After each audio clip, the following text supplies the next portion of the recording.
But it works, it seems like. Yeah, it does work until. All right, please rise and join me in the pledge of allegiance. I pledge allegiance to the flag of the United States of America and to the republic for which it stands, one nation, under God, indivisible, with liberty and justice for all.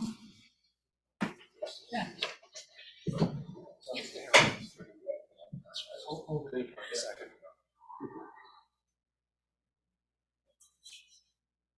So you're on Zoom? Yeah. That's green. This one's not green.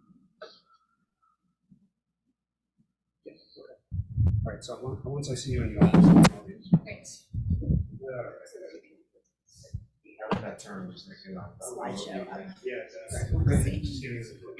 exactly. So the first item of discussion is a discussion of curbside food scrap collection. So welcome.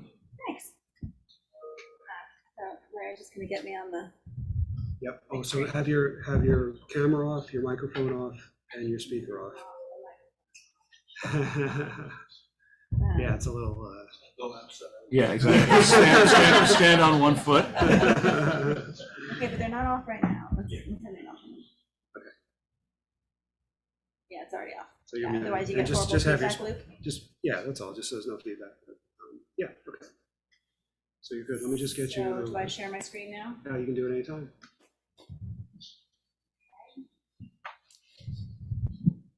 Okay.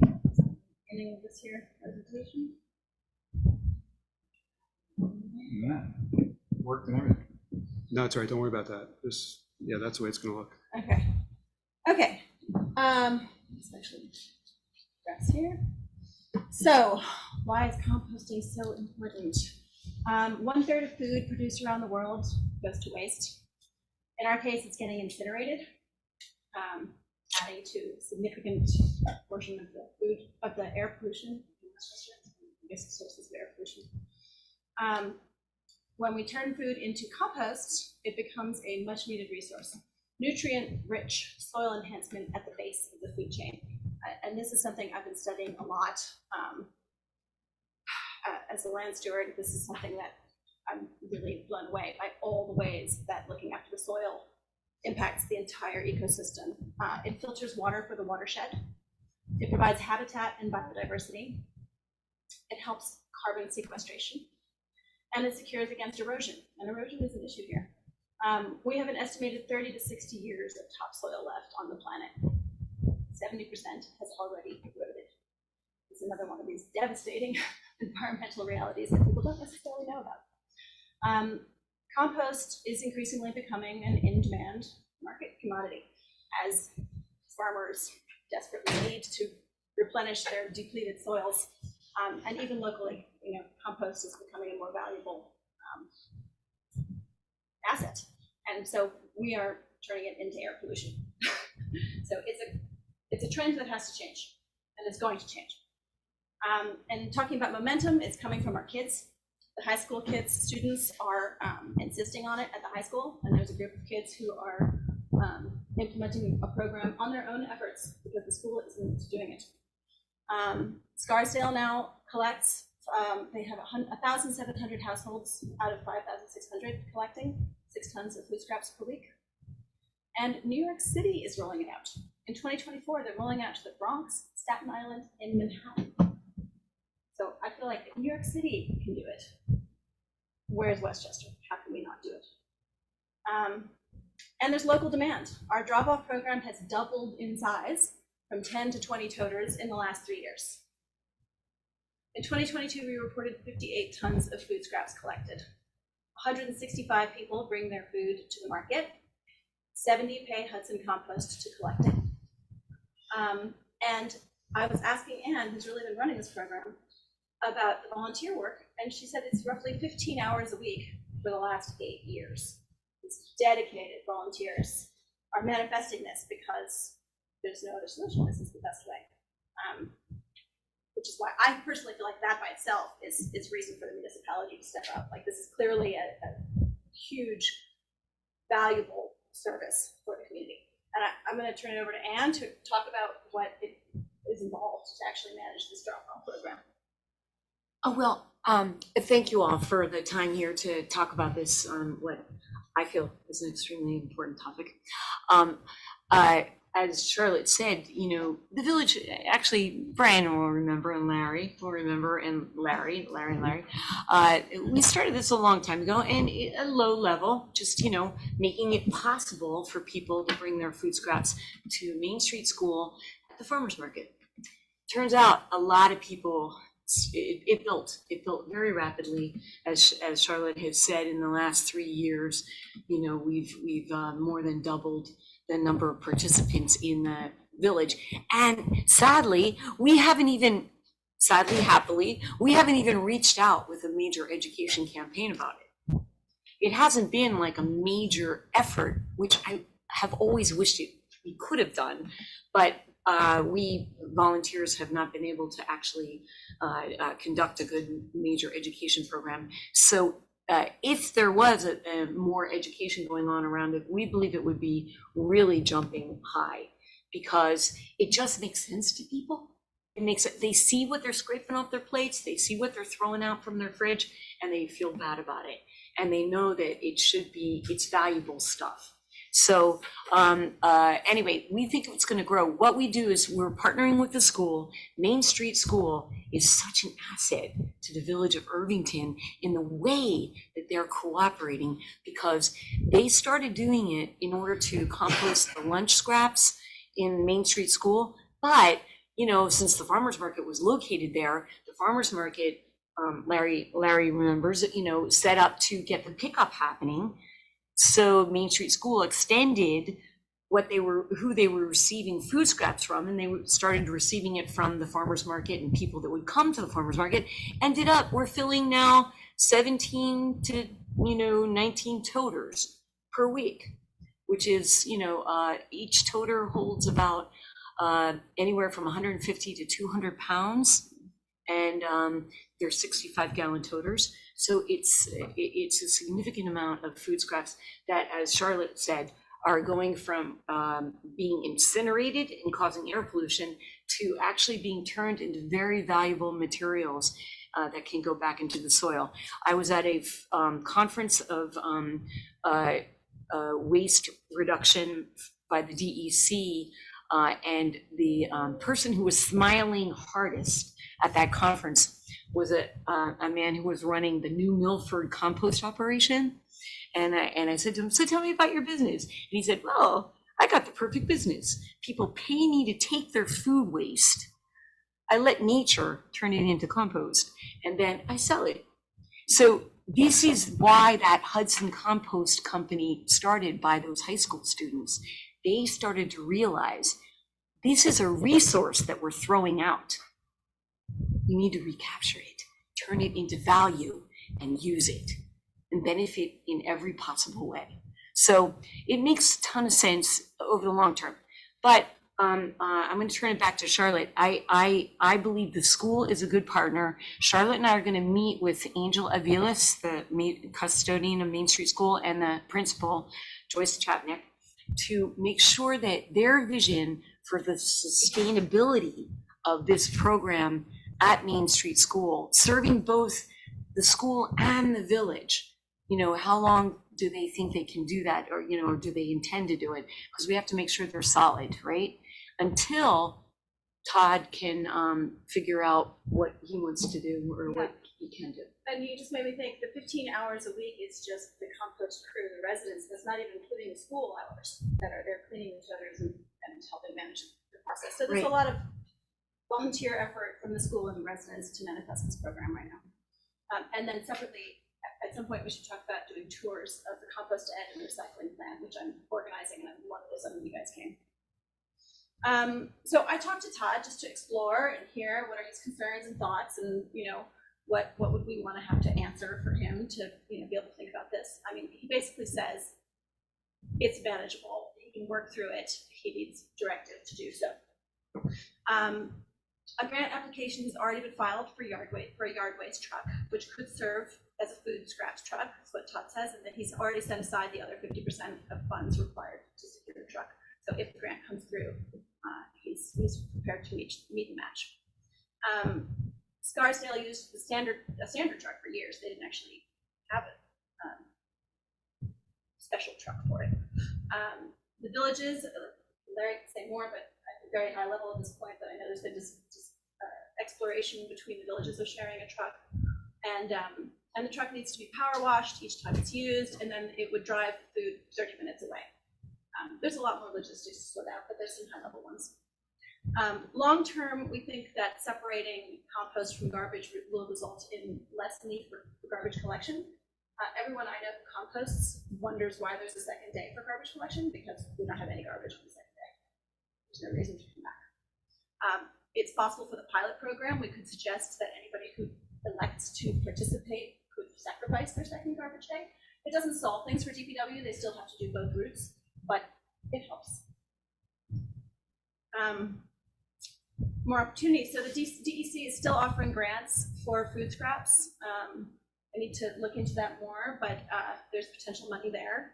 And Hudson Compost has also offered to do for us what they did for Dobbs, which is $5,000 in value to incentivize people to join their program, which is great. But ultimately, we do want to work towards a municipal service. We'd love to offer a compost give back day, which is a great way to advertise what ultimately comes from this, what the end product is for this service. And we'd organize with the DPW school compost crew. And Anne's already been in touch with Sustainable Materials Management, who would sell us 40 cubic yards at $35 for a total of $1,400 plus $300 delivery, right? And we were thinking we might ask you for that funding now, but maybe we're thinking now that we would do it in spring of 24. So I don't know when we would need to ask for funding. Anyway. What would you do? That would be to buy compost to give back to the community, which I think has happened before, hasn't it? Not in Irvington. It's happened in Dobbs Ferry and in Terrytown and Greenberg and Scarsdale. It's a common thing. I'm confused. We buy the compost, then what do we do with it? We have a day where we give it away to people to bring to their gardens and use Oh, it. geez, okay. It would be so that like people who have been bringing their food scraps would actually get the experience of realizing what it's going into and being able to utilize it. And it's a great marketing opportunity to get people to understand the process and what it's about and engage people. So potential timeline we're thinking about, we want to meet with Joyce Chapnick. Do you want to talk about this just to understand more about, given the growth trajectory, how long is this current model sustainable? Right, can they continue to have, can they have more and more totes in the parking lot of the Main Street School? That can't go on forever. And the school's been cleaning them. Yeah. The school's been cleaning the totes. Todd cleaned them twice, which was really awesome because they can get pretty skeevy, you can imagine. But the school's been cleaning them. That means custodial time, and they never complain. And they're always telling me it's all good. We really like having this program at the school, but we want to make sure that we've got their commitment, so that we don't have to, suddenly find ourselves in a crisis. Yeah, I think if there was a different principle, that might all go away. Well, yeah, no, the commitment of the principal is key here. Right, so we're dependent on that. Yeah. So we would do a lot more outreach and education, like the Compost Give Back Day. Find out who would enroll in a pilot program between 165 people who are already dropping off, the 70 who are with Hudson Compost, and many others who have expressed interest. We started to collect a list, and sit down with Todd and work through the logistics. And then, ideally we could start to launch a pilot program, volunteer opt-in pilot program, which wouldn't be too big. It would be a manageable size for 2024. That's the current thought.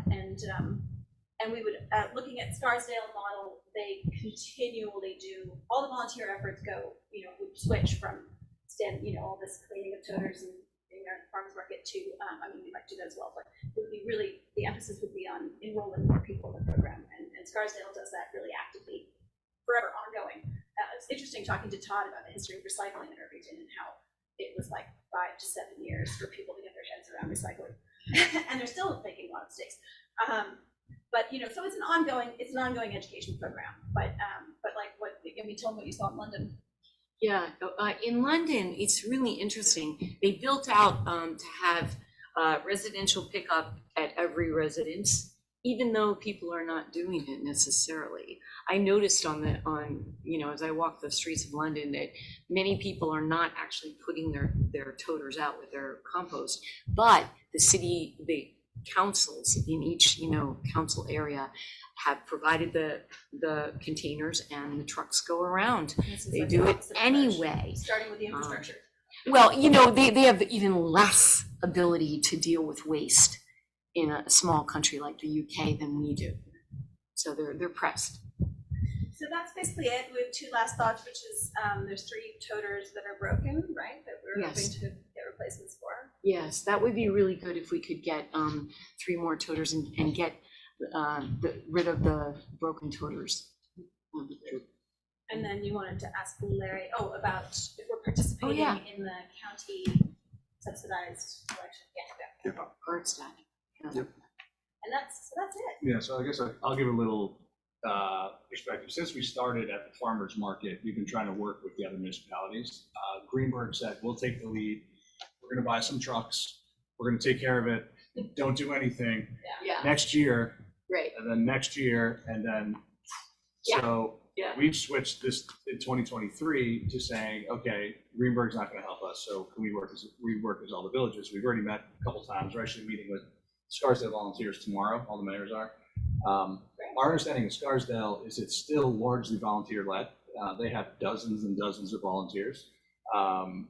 We will know more. Maybe we'll have the Scarsdale volunteers we're meeting with tomorrow for all the mayors come in, and the administrators come in and make a presentation to our board as well. They seem to be happy to do outreach. So depending on how tomorrow goes, we might have them come back.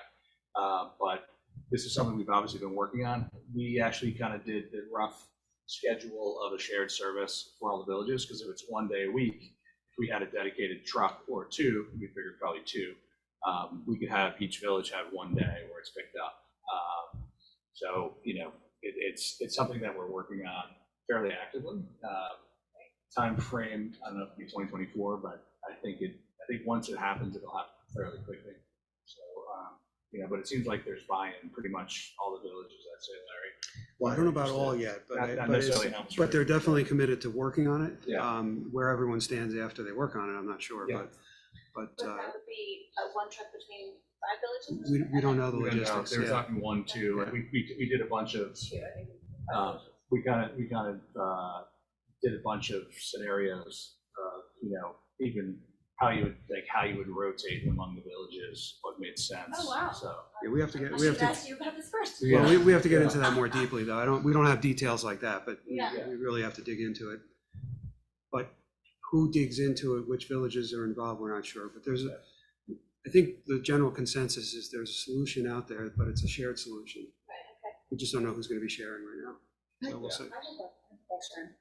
The facility in Croton, what is their capacity? So if everyone starts food scrapping, what's their capacity?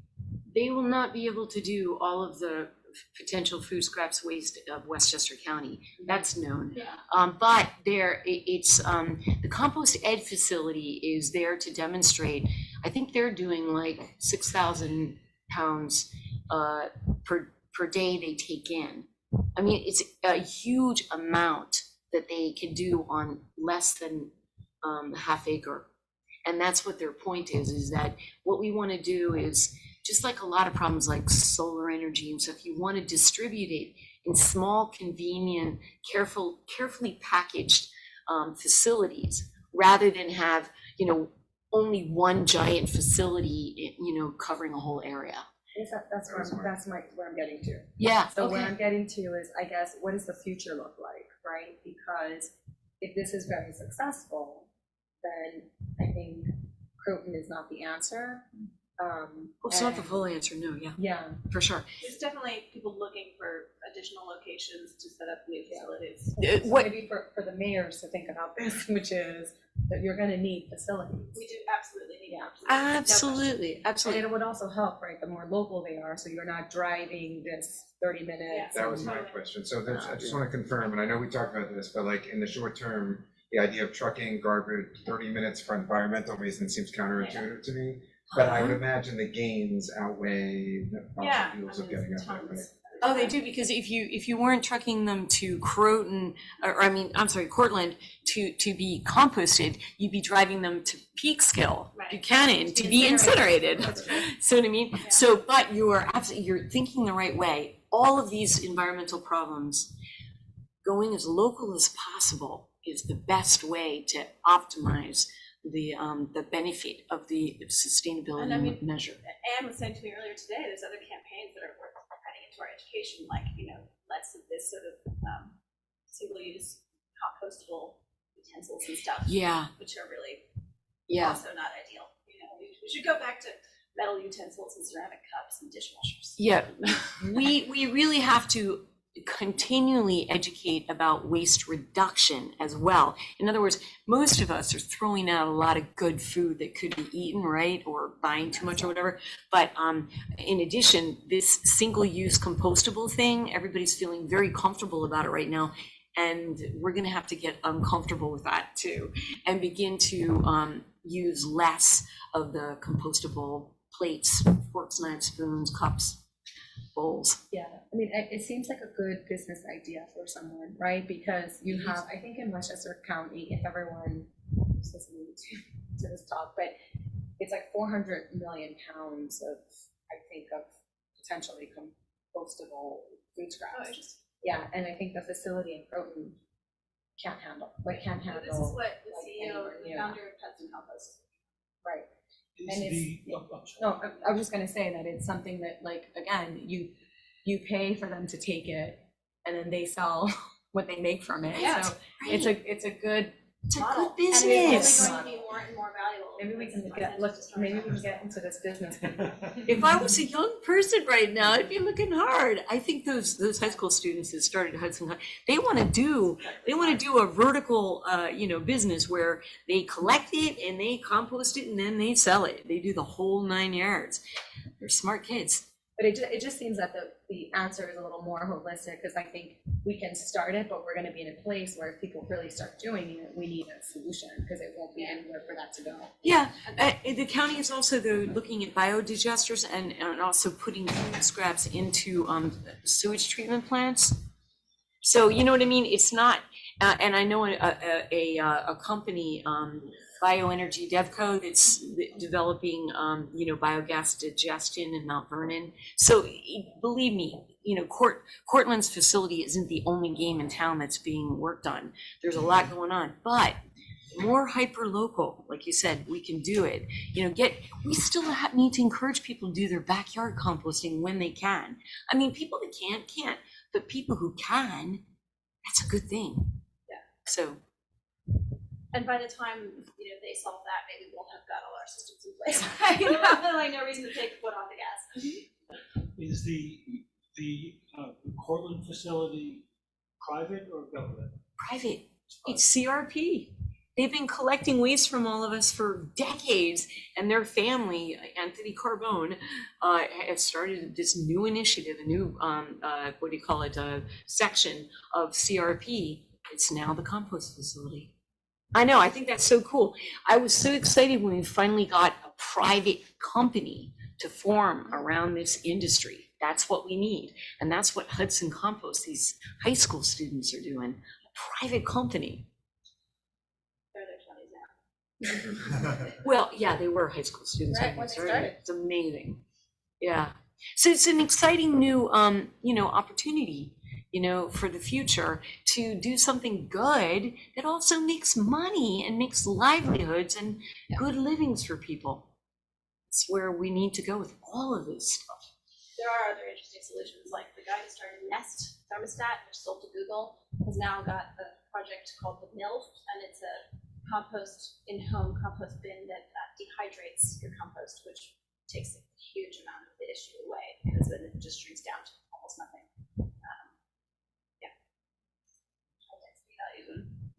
Move around. Anyway, so there's a lot of interesting opportunity there, for sure. Great, well, thanks. Thank you. Yeah, We'll see what we find out tomorrow. Thank you Yes, so much. please We're do very let me interested. Yeah, that's great. And I'm very grateful for all the support of this board through these, all these years, and the collaboration between Main Street School and the village is a beautiful, beautiful thing. Absolutely. Thank you. Thank you all. Next up, presentation of Irvington Fire and Municipal Facility Project. So we'll just do the minutes again. They're rolling here? Yeah.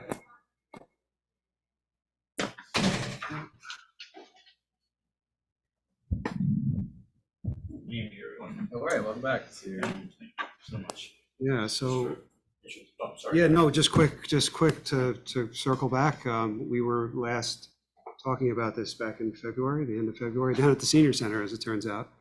And since then, John and Carl, his team, have been working hard, obviously, on the plans. And we would like to take the opportunity to present where they've gotten to, talk a little bit about costs, and then after that, talk a little bit about what the next steps would be. So that's where we are. Great, thanks, Larry.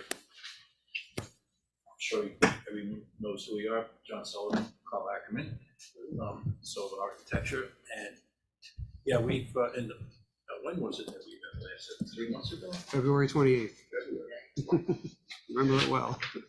So in that time, and shooting for this date, and obviously working with Larry and with Ed, in fact, also that we've obviously engaged our entire team of mechanical engineers, structural engineers, and as you see, I have a copy of it here, a cost consultant. Just a little bit on them, by the way, and then we'll come back to them. But Calgi is a construction management company that we have worked with for a good 25 years. I was trying to remember the projects that they've actually worked with us on and built, but I believe they did Ardsley's Firehouse as well as Rybrook's Firehouse, similar projects, as well as some private, non-public, if you would, ventures. And so we went to them because we had much confidence in their abilities to come up with costs, which I know which was paramount to all of you in making decisions ahead of this project. So they put together this, and maybe we'll come back and speak about that for a minute. But I just wanted to run by you here, the level of work and services that we did for you. And you can see in the upper corner up there, it says 1 of 84 drawings that we prepared together with our consultants. And we did so, frankly, in all candor. We went well beyond just the design development phase of service for you. And we did that. We had the time, we did it, and the more that we did it, helped this company put together this budget for us. So we got a much more accurate, if you would, up to today's cost basis on how to do this project. So I'm sure you remember, we could just run through, we don't need to go through 84 sheets, okay, but unless you'd like to do that. But anyway, we just wanted to show you quickly like the level of work we did. And this was the original renderings that we did. And we've even updated, you'll see that in a second, from these when we prepared them. Just run through it, Carl, if you could. Just to give everybody. Of course. Yeah. Switch the buttons. Yeah, I know.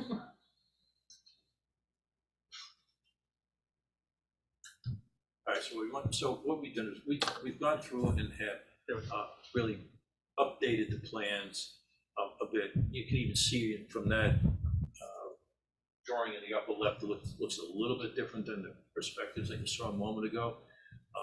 Some of it had to do with, for example, understanding the grade. You can see the grade relationship here.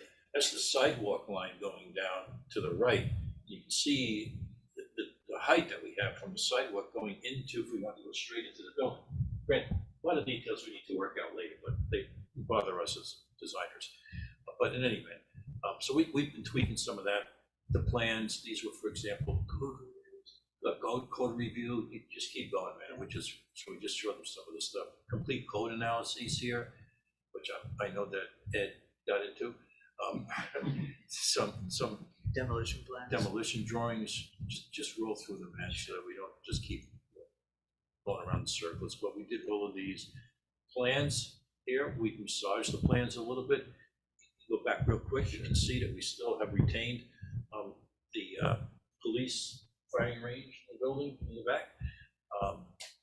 This is the basement level. The basement has offices, I guess the sort of yellowish colored area are really town office space. The blues, of course, police, and the white areas, for the most part, are common areas. The You said next- yellowish, you mean green? Yeah, kind of yellowish green. Okay. Right, so, Okay, so, I'm like, I don't see yellow, but okay. so Arlene just found out that I am indeed colorblind. How the hell an architect could be colorblind, I don't know. But I am. At least you don't sound blue. Yeah. You know what it is, and not to digress this, but it's a common color blindness. It's red, green, brown. And red's not so bad for me, but I've always had a problem between green and brown. I would say to people, you see that gentleman standing next to the guy in the blue shirt? You know, there was like ways that they could find a way to get around this. Anyway, enough of that. So let's go up to the other floors here real quick, Carl. You can see that, you know, here, for example, this is the main floor. We have the new courtroom / village meeting room. Can sit approximately 100 people, stand a few more than that. So obviously it's a much larger space than what we currently have right here. We allowed for judges' chambers in here. Obviously the fire department, you know, this whole advancement of the design, we really didn't change the fire department guys, okay? Because we went through that quite extensively with them previously. The upper floor, There's a mezzanine, a there's a little mezzanine area storage there. for the firehouse back. Right, and then the upper floor here, all of that area on the right is village offices. I'll just point out to you that in the building, if we move with this building here, it's approximately 23,000 square feet total space, of which the village office areas is about 8,500 square feet of space. Fire department's 10,250. I'll call the police department, their range is about 3,200 square feet. So you, meaning the village, admin and activities pick up about 8,500 square feet of space in that building. So What is this building? Like, what the village office spaces are here? I can give it to you tomorrow. We actually calculated it out. Yeah. Comparison for the rec departments. and those numbers are the usable square feet of the spaces that we see here, you know, not counting waste factors and so on. I guess what I'm trying to like envision is what space are we taking in that building? You know, the space that we're taking people from these current spaces and putting them in that building, what's the trade-off? Right, I mean, we can get you actual numbers, We but have recreation done, so we can do the other two easily. Yeah. yeah, The whole lower level was the recreation park. Right, Carl? Yes. This one are shared offices. You kind of can see in the front there, you know, this is a combination of Larry's office, administration, building department, clerk's office, all in that area, and with some shared Two spaces. shared conference rooms. Shared conference rooms. Yeah, point to them too, Carl. There's two One like here and and then here. one in front. So they're actually accessible from the corridors and so on, you know, not just within the office space, so they can be used for multiple of the users. So we've really advanced the design of this up to a pretty nice level. And then, of course, accompanied in all of that, roof plans, we get all kinds of details, which really help the estimators understand how we want to build the building. That front elevation. We can scroll through some of the structural drawings. Our structural engineer has, for example, designed all of the structural steel that's required in the building. Those are schedules, reflected schedule. ceiling plans. So these guys had complete understanding of the ceilings, of the lights that we were specifying. So as I said, we really went further than just the design level of drawings here. Because again, we knew what was really paramount to this whole exercise, which was confirm the costs, at least certainly the hard costs and so on, of a project like this. So These are structural foundation. foundation plans, we've not done things like test boring for no other reason. There are two existing buildings that are kind of in the way to do some of that, but we make, you know, reasonable assumptions on this type of thing. So we went through all of this, and as a result, Calgy worked with us and has prepared their budget, and they've done a very thorough job. I think perhaps you guys have some of these. You can see every line item that they picked up in here for us. And what made us feel at least a little bit of comfort, if you would, was that previously when we presented the budget to all of you, we had a budget of just under $13 million, or I should say $11 million on hard costs for the job. And they've confirmed for us that their number is just only $500,000 greater than that. We have pretty good, they put together pretty good and rather healthy, if you would, contingency line items in here as well. They covered costs in this budget. They've even included like fees and bonding fees, councils, their budget numbers. So some of these, which of course Larry would cover in his work, but it's a pretty thorough and comprehensive estimate for you. And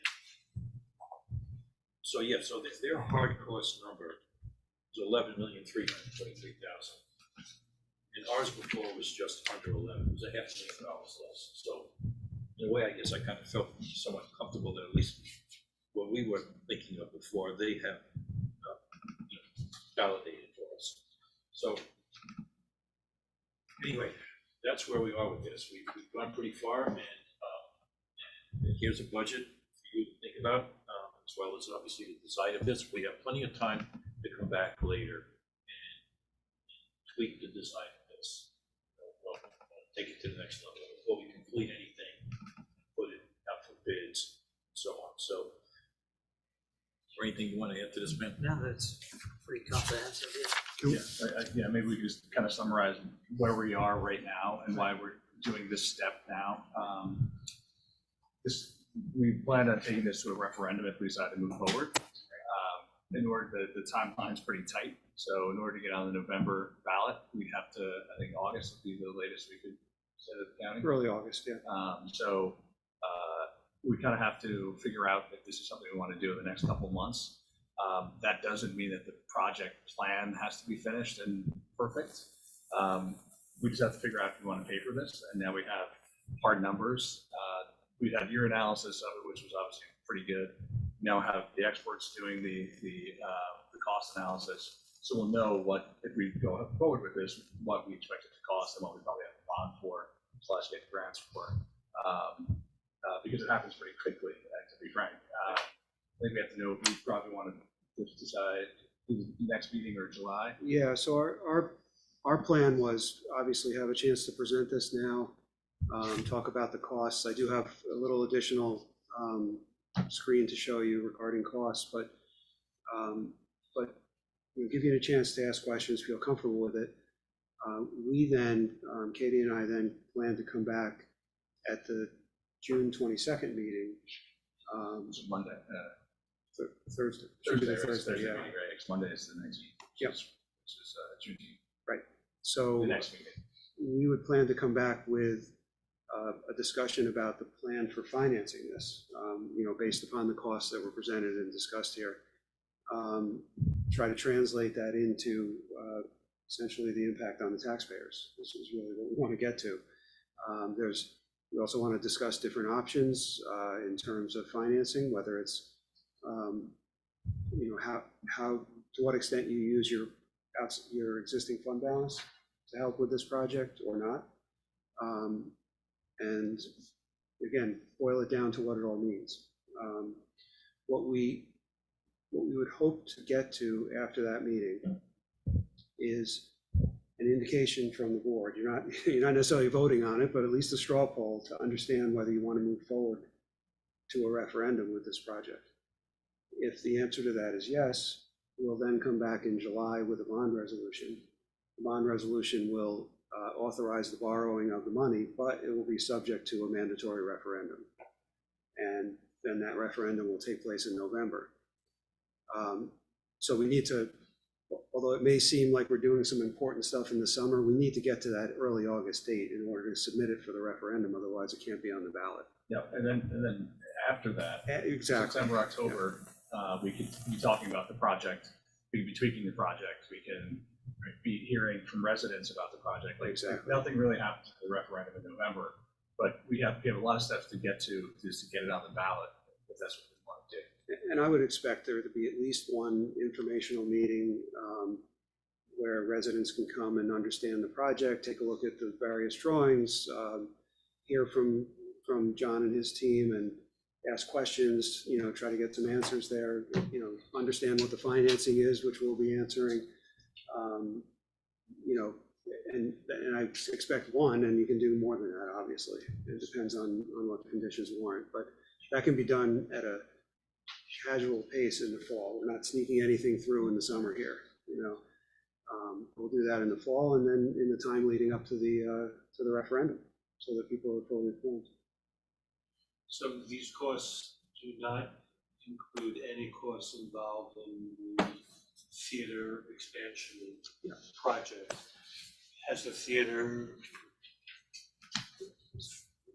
people, whether it's the, Mission.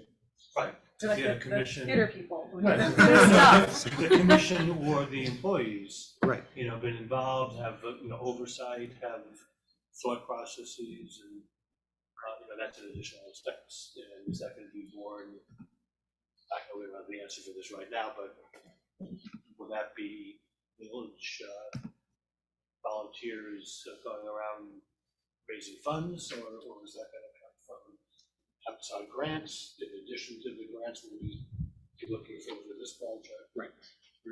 So there's a couple of answers to that question. First of all, at the last meeting we had, the question was raised, what's it going to be to repurpose this building for the theater, right?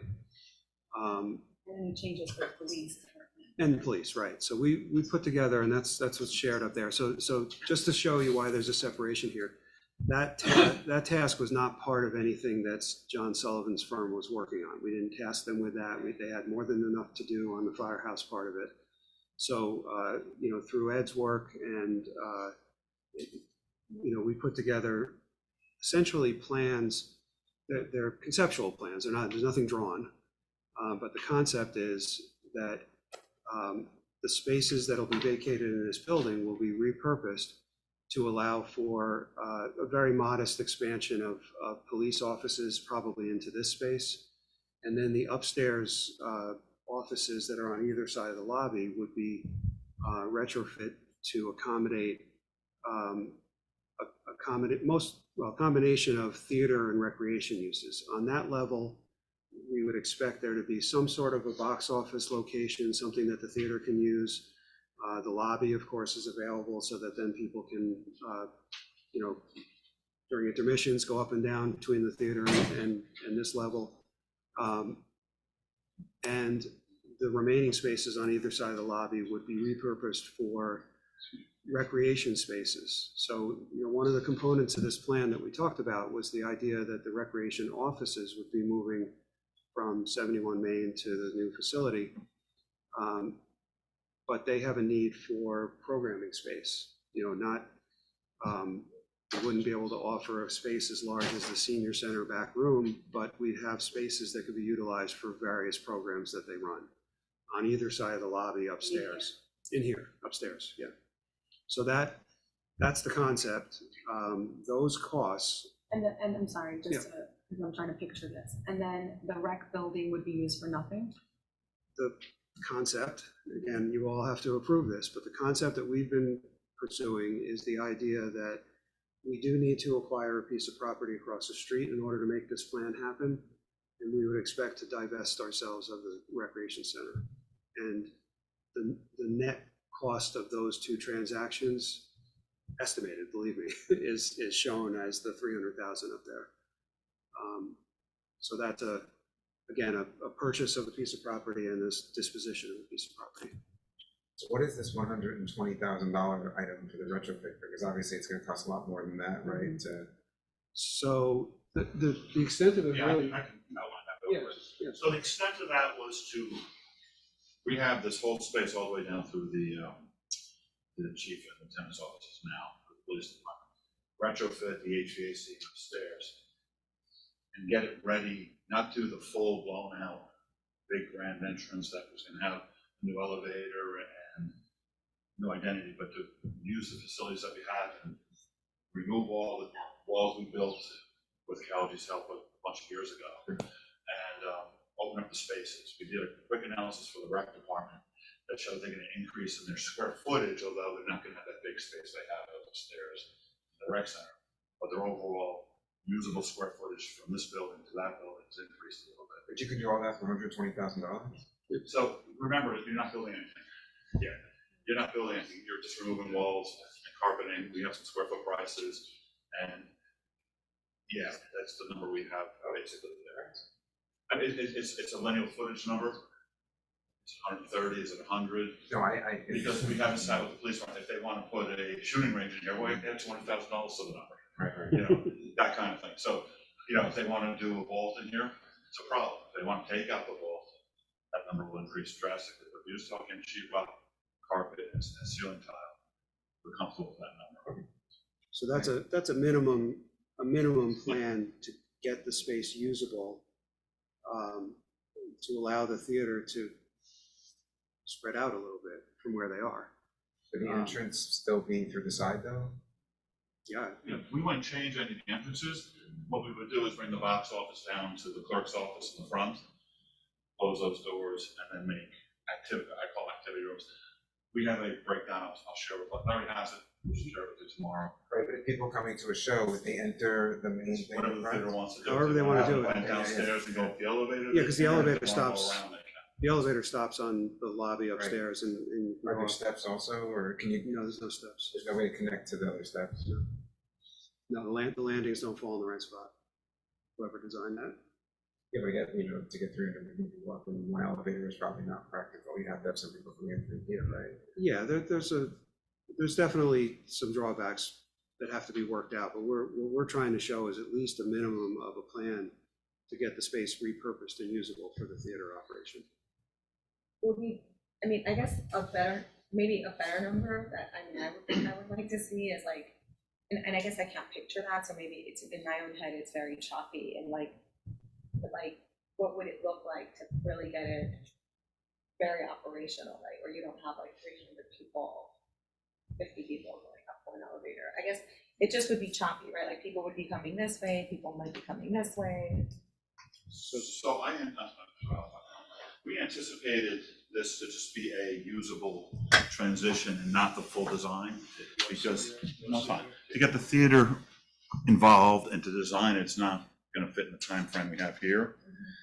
But once you enter this building, you should be using the space immediately. So the cost in the program we show you today is just to get the building usable immediately. And it's not that grand entrance that they were looking for. We envision that to be a separate project that can get started once this project gets started, but you have to, that would be up to your board and the financing of it.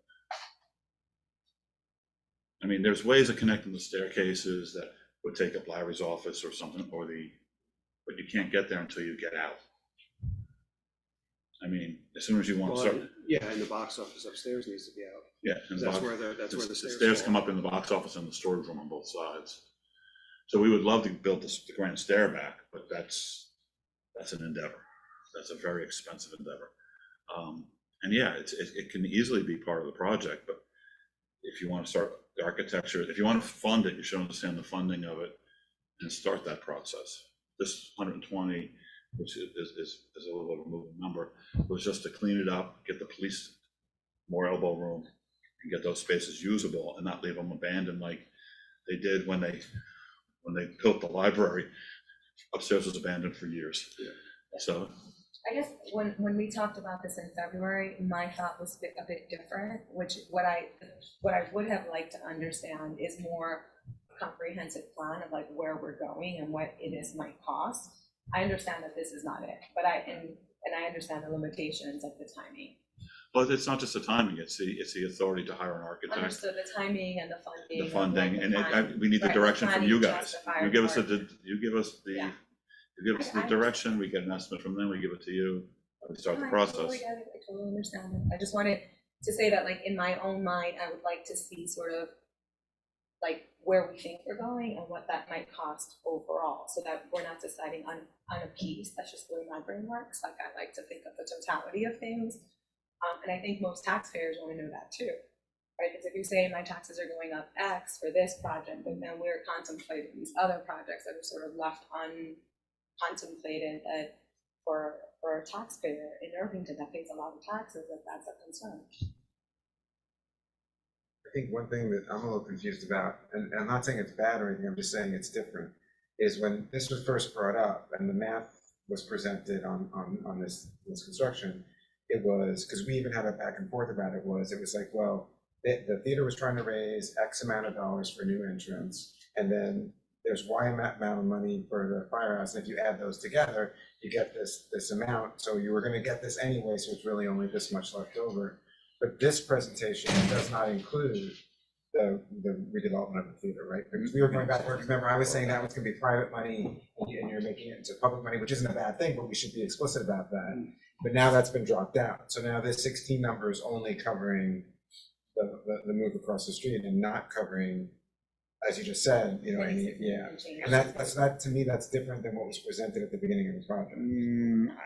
I don't want to disagree, but we discussed that without sitting with the theater commission and understanding all their needs, it would be a snowballing project that would never find an end to bring to the table. Well, But if you guys want the staircase priced and that part of the entrance priced, that John and I can do in a week. What more is I don't there? think that's really what we're. Well, I Well, think. no, well, but what more is there, though? I'm curious, just in your sense, because I know you obviously are a liaison with the commission, so what?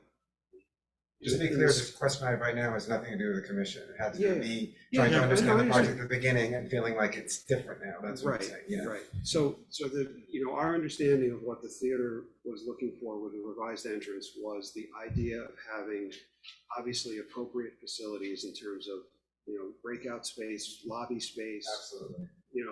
office space, all of that. And so I understand that just renovating the side of the lobby doesn't get them all of that, but beyond adding the staircase feature, which is what provides that breakout space, besides adding the staircase, what other components are there? And that may not be a question we answer tonight. Right. No, I think the key is moving the entrance from here, right? Because this is a really problematic place Right. for the theater. Remember the original design pre-COVID, when they were raising money, was to move it onto the other side so you could have the marquee right on Main Street. And then the idea came up to make the entrance of The grand entrance off of Main Street. Right, and Okay, both so of those provided a Main Street facing public Right. entrance rather than sneaking into the back like you're. Fair enough, yeah, so Okay. all of that gets unlocked with the staircase, I believe. I think you're right about that. Yeah, and then obviously the elevator's there for handicap access, of course, but, so that, I think that,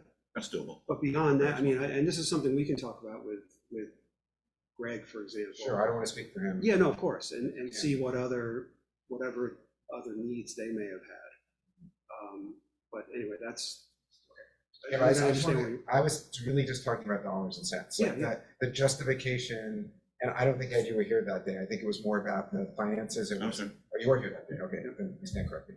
But it was like the way it was, the way, because remember, we had a conversation about that, remember, because you were saying, well, it's this plus this, and I said, yeah, but this piece wasn't gonna be publicly funded, right? And like, okay, well, we're putting it in now and everything, and so it seemed like one of the justifications was that we were gonna accomplish two things at once. We were gonna do this move across the street for the firehouse and the fire facilities being so, and that was the meeting where afterwards I went with the chief and I had a tour to see really why they need a new firehouse, which obviously they do. And then secondly, we're also gonna address this pre-COVID issue because they were getting the HVAC anyway, so that only left the elements that we were just talking about, right? And I feel like that financing model has shifted a little, because now we're just talking about, but what you're saying now I'll is get to the that- numbers. Yeah, we can. We'll get to the numbers. Yeah, what you're saying is it's probably not that a lot of the things that this addresses, I don't want to say a number on it because we discussed, they have to say X% of what everyone was talking about, Yeah. and it'll just take a little bit more. It's not a matter of, Yeah. well, we're gonna throw our hands up and it's gonna be another, 8 figures to get that done. Yeah, no. No, I was under the impression, maybe not we, that we didn't want to take too far without talking with the theater commission. I agree And 1000%. Because the theater commission has a lot of hands and a lot of ideas. Yeah. And we didn't want to muddy up the program moving forward here. We're on the same page with that. Yeah, but we want to give them what they want too. So what we'll do is, John, we'll sit down tomorrow, a phone call, not sit down, and we'll scope the work. And if you can get Calgy to give us a good price on that. For the 22nd. I actually know what the number is. I was gonna just walk with you guys that within our agreement that I have, if you want to, because we're good with that, I'd be more than happy just to sketch out a plan, Yeah. something what you just thought I'll send you the basic. Just as a piece of paper. Yeah. All of you to look at, then, not at this level of work. but No. We could do that, at least Yeah. gives you a little bit of a compass point. Right. As to where you go. I guess I just want to say that, and I think I've asked this several times, I think I would like to know sort of where we think we're ending up, right? Not just pieces, because I think it's important, like, even just listening to Mitch talk about the theater piece, which is, like, what do we want on our Main Street? What do we want our Main Street to look like? Do we want it to look like a giant firehouse and like our theater is tucked in the corner? Like, not, my answer is not really. Like, I would want the theater to be prominently, you know, I would like some culture on our Main Street. So that's why I think my own personal view of how I think of this is, how do we get to where we think we're going? And there are lots of pieces, right? The firehouse is one piece, but then there's, you know, what's happening with the theater. Again, I think I've asked what's happening with the police department, right? What's happening with DPW? So maybe I'm going too far, but that's just, for me, how my brain works. Like, what does the totality of this look like? Because for me, or as a taxpayer, right, over time, what do all these projects mean? One, for how I live in this town, and two, what's that gonna cost me? Well, look, I mean, I can address a couple of those components. There's obviously others that are probably not addressable at this point, but from our standpoint, we want the theater to have a Main Street presence. That was their stated request and what they were working towards. And what, with obviously some additional tweaks here, what we believe they're going to be left with is basically the entire town hall building minus the bottom floor with the police for now, Which is good. but the entire town hall building prominently on Main Street. So I think that gets them and I think us where we want to go with that. From a police standpoint, and we touched on this at probably the September meeting when we first discussed this project. You know, the police are tougher nut to crack. You know, I think there's possibilities with the ambulance corps property across the street and absorbing their function in with the fire department function and the police function in a consolidated facility. That's a concept. You know, that's not a hard plan, but I think that there's ways that could work. And so then you create even more flexibility in this building. And I can't even envision what this bottom level of this building would be. Mini theater. A mini theater, a black box theater, yeah. So, I mean, there's lots of possibilities. But I feel like in the short term, having the police more space, because if we're gonna spend all this money to create this building, I think all the departments that have any kind of substandard things should be helped. And obviously the police are kind of cramped in there, and if we can give them some space and it's not gonna intrude on the rec department and the theater upstairs and everything, I think that's a good thing. And that accomplishes that goal, for sure. In the short term, I understand Short what you're saying in the long Yeah, term. long-term look, I mean, there's possibilities. As far as the DPW, you know, it's been a priority of ours for a number of years. You know, finding the right location is forever difficult, but no one here on the staff level, and I'm pretty sure on the elected official level, really wants to have a DPW located next to a train station opposite the Hudson River. It's not the right place for DPW. It might have been 60 years ago or something, but it belongs somewhere else. We know that. We have a valuable piece of property there. To the extent that we can execute on finding an alternate location, the village will be better for it. You have a priority in your comprehensive plan that identifies the transit-oriented development zoning that needs to be in place or should be in place down in and around the train station. It's something that, you know, it's a project that you'll be working on, I hope. So, yeah, there's, in terms of visions, those are the visions, you know what I mean? It's not, none of that is cheap. Well, those preliminary numbers would help close I think that helps what you're looking for, and it certainly would, I think, would help me envision more based on what the original conversation we had. And I'm when I saw that, I was confused, but understanding the way you presented it now, that to make what's there usable without any construction, right? Only you know, is reasonable, and if that's really gonna, if that's gonna be really a long step of what the theater was looking for, then obviously that's a really cost-effective way to do it. We just have to figure out that last piece that. Yeah, and the staircase, I think you guys want to put it back the way it was, so there's really no design issues. I'll get you the old plans. I think you have, actually. It would, I was gonna say, I thought we did too. yeah, you have, but I'll send it. The original plans for the building. We have the original plans for the building. That's awesome. Yeah, it really is cool, actually. So we'll get them, I mean, we'll just plan on putting it back where it was. Okay. And just remove the 70s, yeah. All right. So there's, I was just gonna say, I think Larry's response is good, and I think that's the one piece to this portion of the project that'll, you know, get us an idea. Marlene, we're never gonna know, you know, we wait to find out what's gonna happen with the firehouse and what's gonna happen with DPW before we, you know, come to some conclusion here. We'll be sitting here twiddling our thumbs forever. I understand that.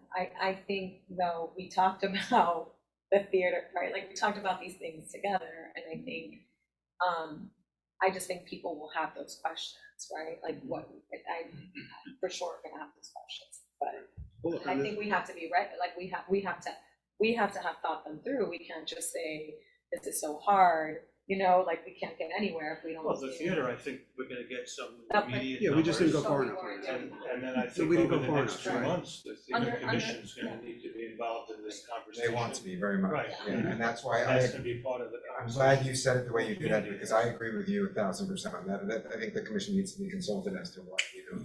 yeah, I think it's a I mean, I apologize, that's another project, but I don't, you know, the air conditioning itself has been a terrible fundamental problem.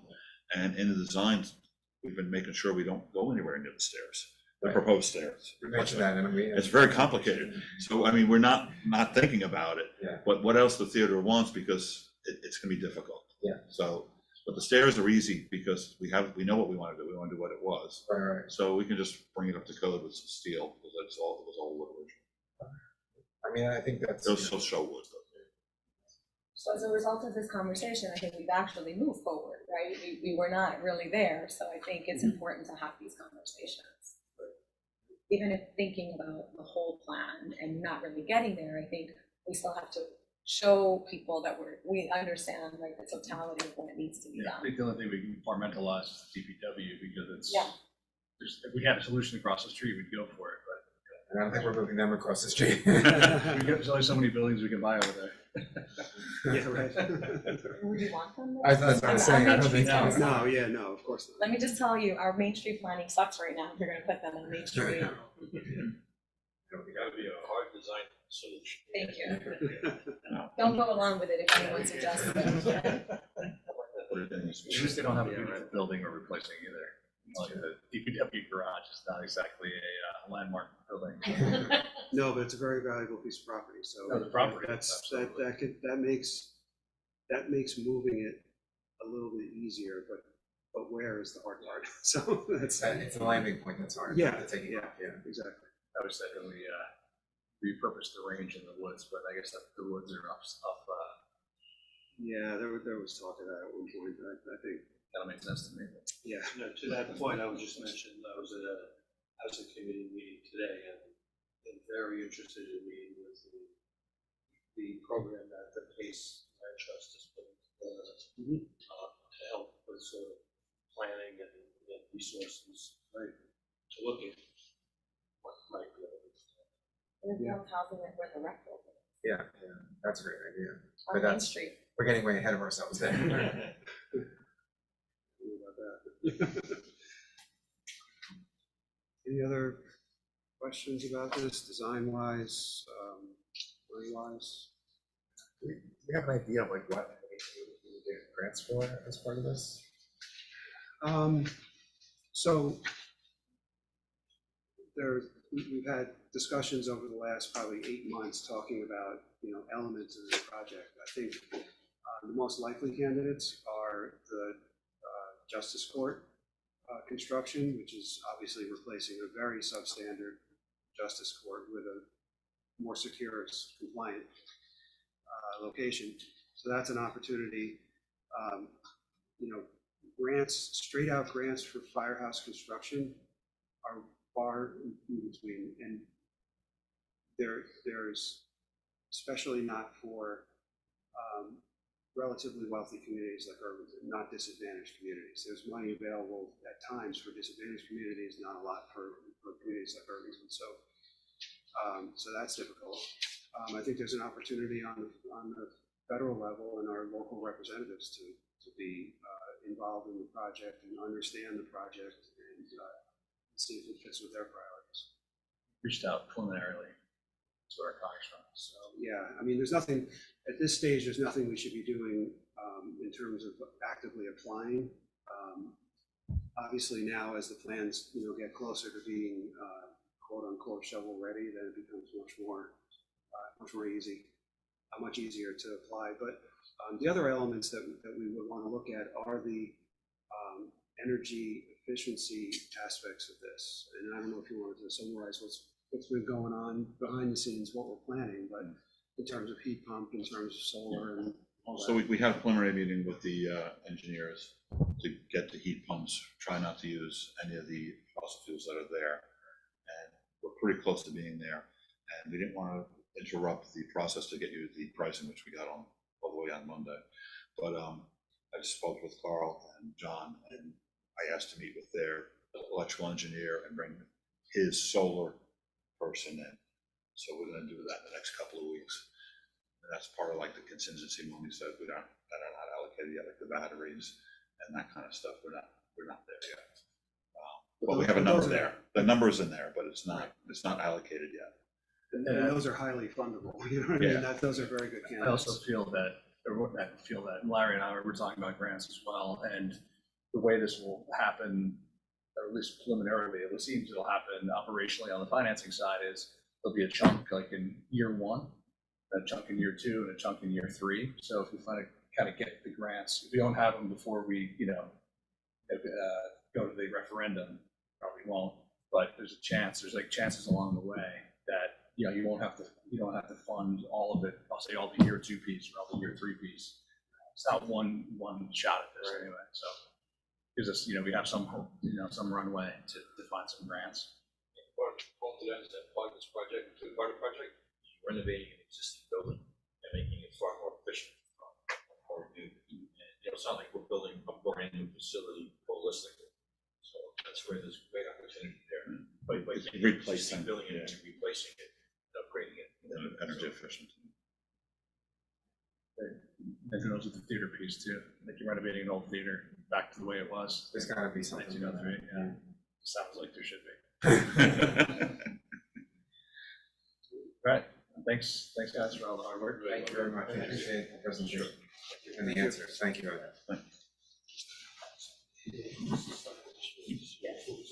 Yeah, that's fine. So next up is review of the 2023 capital budget. Changes are. Yeah, let me get myself organized here. Sure. Pledge of allegiance again if you want. Yeah, right. Thank you. Trip almost every time turning around, so let's not do it. All right. We'll put a flag over there. That would be really helpful for my help. Okay, so I know that there's, some schedules are attached to the agenda, but I actually have a slightly different schedule. If you want to hand this down, this might be a little bit easier to. So this is different than what I have? Yeah, it's just a different format, different, it's, so, well, no, it's not that, it's a little more different than that. I was gonna say, I think we know Larry well enough to know that it was. All right.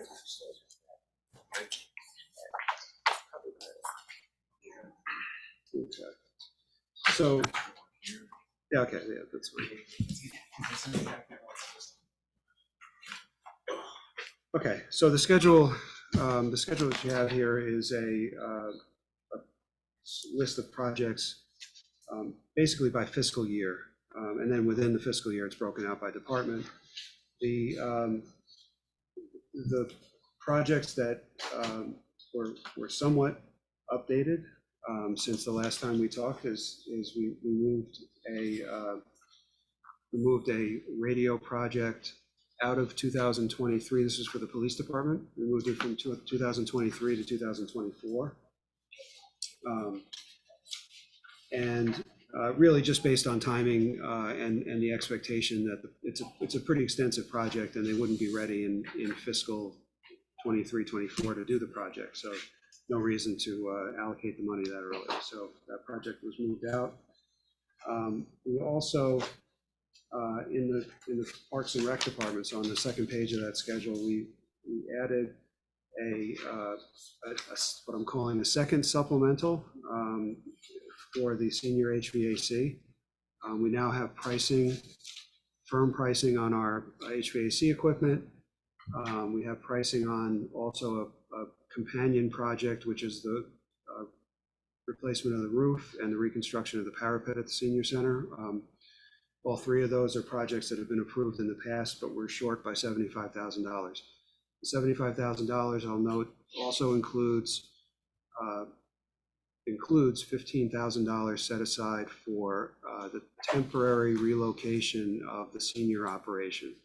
So Joe's here. I know he can, if you have questions about it, he can expand on it, but that's essentially, it would be obviously a scaled down version of their program, but the program wouldn't be suspended for the entire time of the HVAC construction, which is about 3 months, maybe 2.5 months.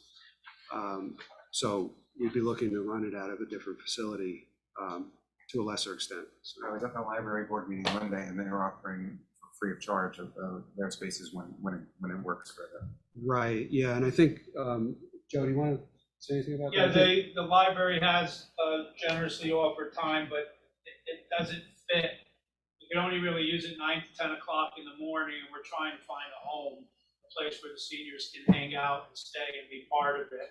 If something doesn't work out, we may be putting one program at the library, one program at the nature center, and at a spot still to be determined. I'm negotiating with several locations right now, but we're hoping we can find a home for 3 days a week. Gotcha, that makes sense, because they had 9 to something and then a spot in the afternoon until Yeah, they have a 10:45 program, and then there's another one. There's also some issues because of their construction. with the bathroom. Access to bathrooms for individuals with handicaps would be different. Yeah, you're right, and that came up in the meeting also. Yeah. So no, it was Fixing something. it was a worthwhile conversation. It's just once we heard that they use that room daily for their programming, then that means we're basically working around it, and it has limited value, but it was worth the effort. Also on this list is actually a renaming. I'm gonna let Joe. Why don't you come up and we'll get into some of your items, because this is one of the areas that I know you had some questions about. So the project that is listed here as the Scenic Hudson multi-purpose court construction, that was a name change. I think Joe wants to elaborate a little bit on that, but it was originally the pickleball court construction. The initial idea for using the space between the basketball court and the Eileen Fisher lot, the first concept was a pickleball court. It should have always been looked at as a multi-purpose area, because we've got visions of many, many different activities that would go on there. From, we can see a Friday night roller skating night, a disco, a DJ night, tennis for young children, small baskets, teaching biddies how to play basketball on low nets, volleyball, badminton. The ultimate dream, I don't know if it's possible, but the ultimate dream was to have a berm where in the winter, since it's the coldest place in Irvington, freeze it and try to do ice skating.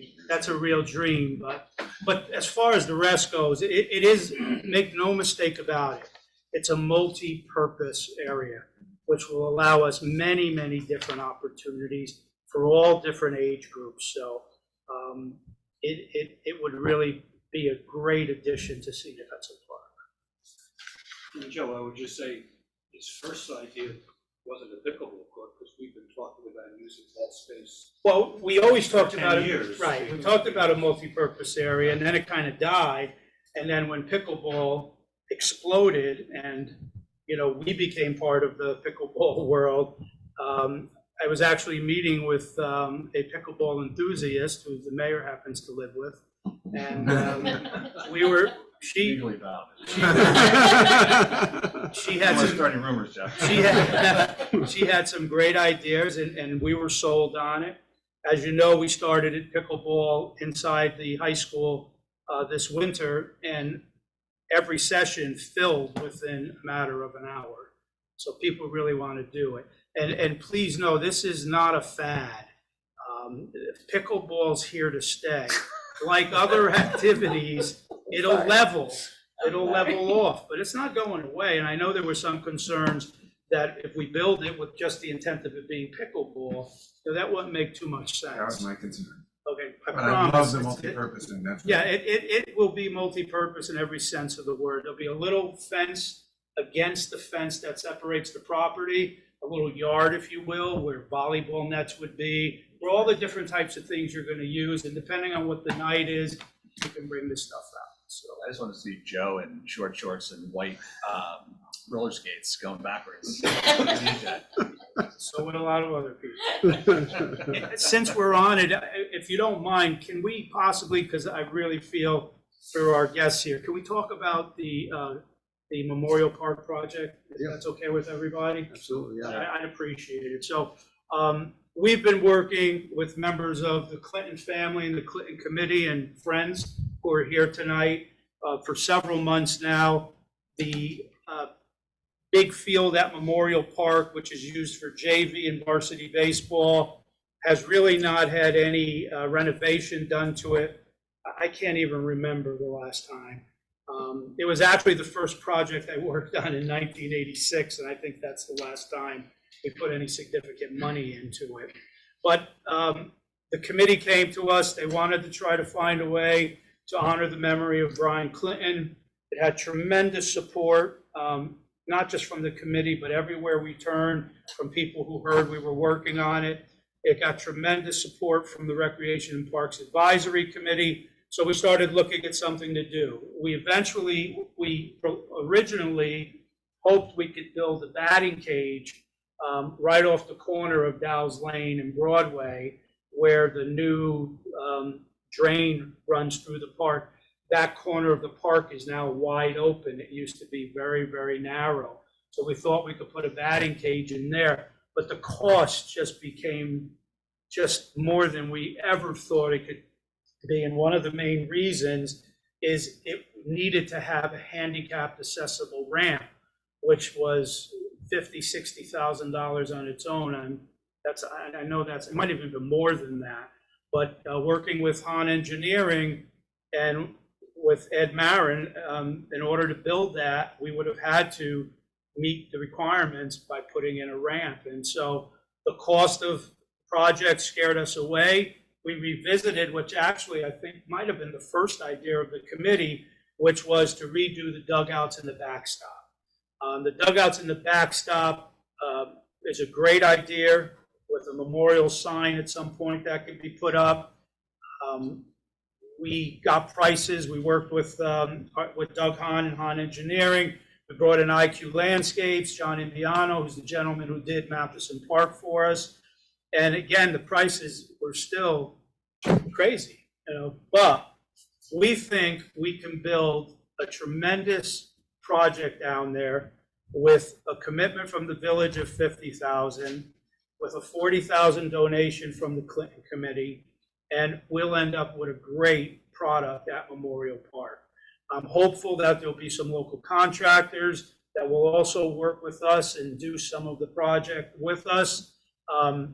We're still tweaking what's going to go where. There's a lot of ideas from the AD, from the committee.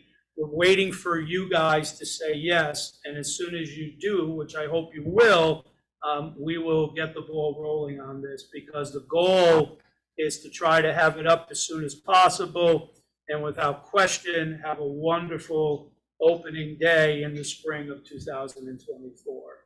So I think it's a great project. Memorial is due for some love, and this is a great way to show it. And again, I don't think I've seen more support for a project than I have seen, and I don't know if Larry's computer's even working anymore from the number of letters he's received. So this is something people in the community would really like to see us do. So I don't know if it's appropriate, but I would like to offer, if Bob or anyone on the committee might want to say a few words. Thank you, Joe. I did prepare some words, and I think you've covered a lot of it, but forgive me if it's duplicative and they're not too emotional.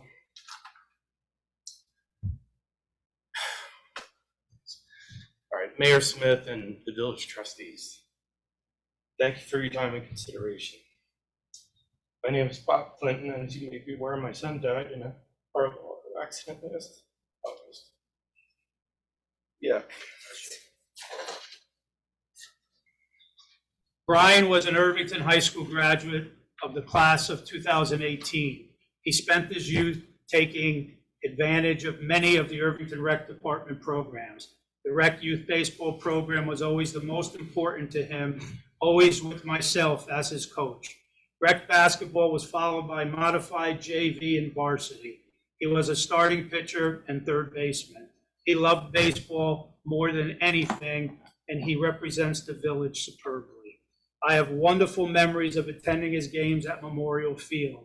And now, in conjunction with the Irvington Recreation Department, the Irvington School District Athletic Department, and the Bulldog Booster Fund, we would like to improve the facilities provided to our players, their families, and our guests. To help facilitate the capital improvement, we would be happy to offer the village a gift of $35,000, money which was raised in Brian's honor, largely by Irvington residents. In return, we ask that you approve the inclusion of this work in the capital budget. We are grateful to the Irvington community for the outpouring of written support of this project, and more importantly, for their unwavering commitment to honor our son's legacy. Since our tragedy, I have been told repeatedly that this community steps up to take care of their own, and I trust that you will band together with us to make that a reality. Thank you.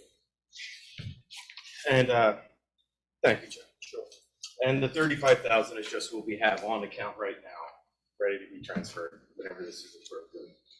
We're quite certain more can be raised as is needed and as the budget, changes or the estimated cost changes. But yeah, thank you for your time. Yeah. Sorry for your loss. Sorry. Yeah, I don't think any of us, had any questions about the project. I think we want to hear more about it when you have the details. But I do think, I was lucky enough to be involved in the early discussions. But, I haven't heard anyone ask, not have support for the overall project. I'm actually excited to see what it's going to look like, because as you say, Joe, it hasn't been updated in my lifetime, I don't think. So it's going to be nice to have a facility there. And then to have it honor Brian, I think makes it extra special. It's just going to be another special spot in the village. So, Agreed. And also, interesting, I think I said this before, but it's a great opportunity for a combination of the village, the school district, and involved residents to all really get together and makes it more special. Yeah. make a statement. The fact that the school's involved, I think, is awesome, because they're the ones who are going to be using it mostly. So, but I think it's a great project that something great coming out of a great tragedy. We will collectively figure this out and be back to you with detail. But again, a commitment for the funds would really help us to know what we have to work with. Everything Brian said, I agree with them. It definitely is needed, and there's no doubt about it. But one of us is, can we make the bathtubs of fuel balls hit the cars that are parked? I remember when Pauline Boudreau, our old insurance agent for the village, told me when I kept bringing in complaint after complaint of broken windows. She says, when they park, don't they see the ball field? I said, that's not a good reason for me to give them. My son played modified tennis this year. I was always parking Took a there, shot? walking past a different school games and just hoping for the best. See, that's what they do, they hope for the best. Hope for the best. And, all right, so thank all of you, and I also want to thank Bulldog Fund, the Bulldog Booster Fund, John McKessie, Courtney Graber, and Jack Mesco, who've just been great to work with and provided me a lot of support. So thank all. Thank you. Thank you. Thanks to everyone who sent their emails in as well.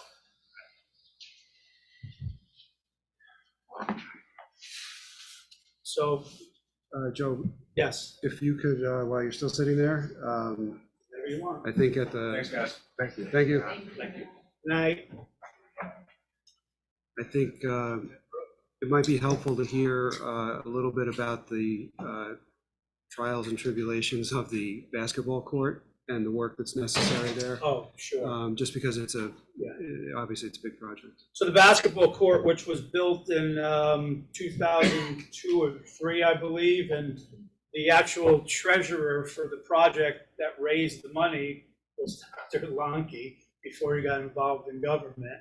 And it was, the money was raised in memory of Bob Spiesman, Irvington resident who we lost on 9/11. And Bob's friends, who were dedicated softball and basketball players, wanted a court down there, and they raised, I believe it was $270,000 to help us to build it. And the court has gotten amazing use. It's in rough shape. The settling at the lower parts of the foundation continue to cause cracks on the top of it. And so much so is that if the patchwork we did a few weeks ago didn't take, we were likely either going to have to move the O'Hara Summer League inside or postpone it this year, which would have been a real tragedy. So the court needs to be dug up, everything. We're keeping the 6 poles. We'll reuse them because there's nothing wrong with them. But we've got to get everything there up. We have to check all of the foundations of everything, and then we have to start from the beginning and put it back down again. And we should get another 15, 20 years out of it. I mean, we got a bang for our buck out of that. And a lot of that is because we do maintain it. The geese obviously make it hard sometimes, but it's a good system.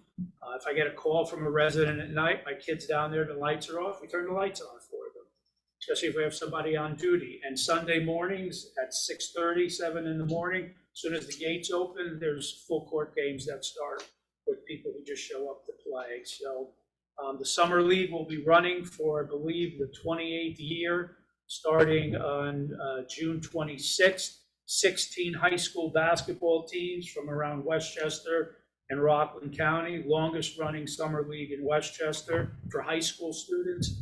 So the court needs to be done. And as much as I would like the multi-purpose area, because I think it completes a section of the park, the court is the most critical thing in front of you for us, because of the number of people. I don't count the backstop project as the other ones. I think they're different kind of things. But the basketball court, if we don't do this to it, we're going to ask, you're going to need to give us 40 to do a little bit more extensive patchwork. And we may have to come back to you in 12 months or 18 months and ask for it again, because if it needs to be redone. There's no way around it unless you want to shut it down, and I don't think anybody wants to even consider that. So any other questions Yeah, about it? that totally makes sense. And just from my knowledge, like with the multi-purpose court, I wasn't expecting it to be so, like, why is it more than the basketball court? Brand new foundation. We had a company come in and do the estimates on both. I actually think the court was a little bit on the low side. But I have to trust Han Engineering and the people who bid on these to trust the numbers they put in front of us. Some of it too is with the cap, like it's like that's all built up. Like, isn't it like seated custom Right. is tough to deal with, right? The basketball court, in order to build, in some areas of the park, you have less than 18 inches from the top to where the fabric filter is there. And You wouldn't know it by looking. Yes. I know, it's like every It's time- supposed to be 3 feet across the park. We can tell you, it's not 3 feet And you, across the every park. time you mention that, it blows my mind, I know, every time. So because the basketball court, when it was built, all of the needed steps were taken to penetrate the liner, we don't have to repeat that again because we'll only go down to where it was now. But the multi-purpose area, we're not sure if we're going to have to penetrate it. We're hoping we don't, but I still think some investigation needs to be done on it. What we are confident of is the two companies who gave on engineering prices for this multi-purpose court were very close. And, you know, I think if we went out to bid, I think we would get it for maybe a little less than that, but I don't think it would be drastically less. So how much more to add ice skating? Excuse me? How much more for the ice skating? Would be a question. Ed seems to struggle, that he thinks because of getting the right level pitch to it might be problematic, but I'm not giving up yet. My original idea was to put a berm around it, okay? So that almost like like a blacktop curb. And then with 2 spots that could be lifted out. So if you needed to drain the water, you take out the 2 spots. And when you wanted to fill it, you put those 2 back in. I know it sounds simplistic, but I've seen it in a couple of places. Think about ice skating with a tent up, hot chocolate, the senior center for bathrooms. You know, it would be a place everybody would want to go from all over. We tried ice skating in Memorial Park a long time ago, and it was the biggest disaster in the history of my tenure. 3 o'clock in the morning with Chris DePauli holding a hose, trying to fill a big plastic liner, and then going into the shed and running big blowers to try to warm up. I think we got 6 nights out of it that winter, so. But people were able to ice skate on They it? actually did, yes. It was a big plastic, like picture a giant pool cover. And you put the plastic down, then you have to. Tennis course, right? No, on the grass. It was on the grass, yeah. And you had to add the water in spray levels, because you can't just pour it on, it's gotta be sprayed on. We didn't know what we were doing. We tried, this I Joe had a think, Zamboni though. this I think would be, I just envision, you know, the mittens, the gloves, the hats, the hot chocolate. I think it could Joe, are be. you thinking about lights for the multi-purpose court? No, Because then you would definitely be going into the. because of the limited use, right, because of the amount of time that you would, you know, have, let's say for ice skating, renting lights like the school does, portable lights. I already had discussions with Morbido Electric about possibly lending us to during the winter time. So it's in our head, but it would have outpriced this project right now, which is why we didn't include it. So I don't know if you have questions on the other things that are in there for us. I'm here, I'm yours, otherwise I wanted to watch the Yankees. I will tell you about the senior relocation. We've met with several churches, and we're trying to we're looking to rent a place for Tuesday, Wednesday, and Thursdays from 7 a.m. until 2 p.m. And then the 4th day would be a trip day. So we don't need help with our operating budget because we're simply moving what we would be spending with staff and personnel in the building to wherever we rent, but we don't have money to cover the cost of relocating, so. Okay, I appreciate your time, thank you very much. It's 0-0, so they're waiting for you. Okay. 4th inning. I appreciate it. Thanks, Joe. Good night. Thanks, Joe. So one other item I want to touch on, and then we'll kind of hit some of the numbers a little bit, is I also added what's called an engineering analysis of the Irvington Reservoir. It's a report, engineering report that needs to be done once every 10 years for any high hazard dam. And the reservoir, the last time that analysis was done was 2011. So we're actually overdue. But now that we have the right consultants working for us, they're gonna address it. The problem is it's about an $82,000 project. It really doesn't belong coming out of the operating budget. It's done once every 10 years, and it's difficult to squeeze something like that into a water budget. So it's being recommended to be borrowed here as part of the capital budget. For 23, 24, right? Yes, right, I'm recommending to do it right away since we're late already.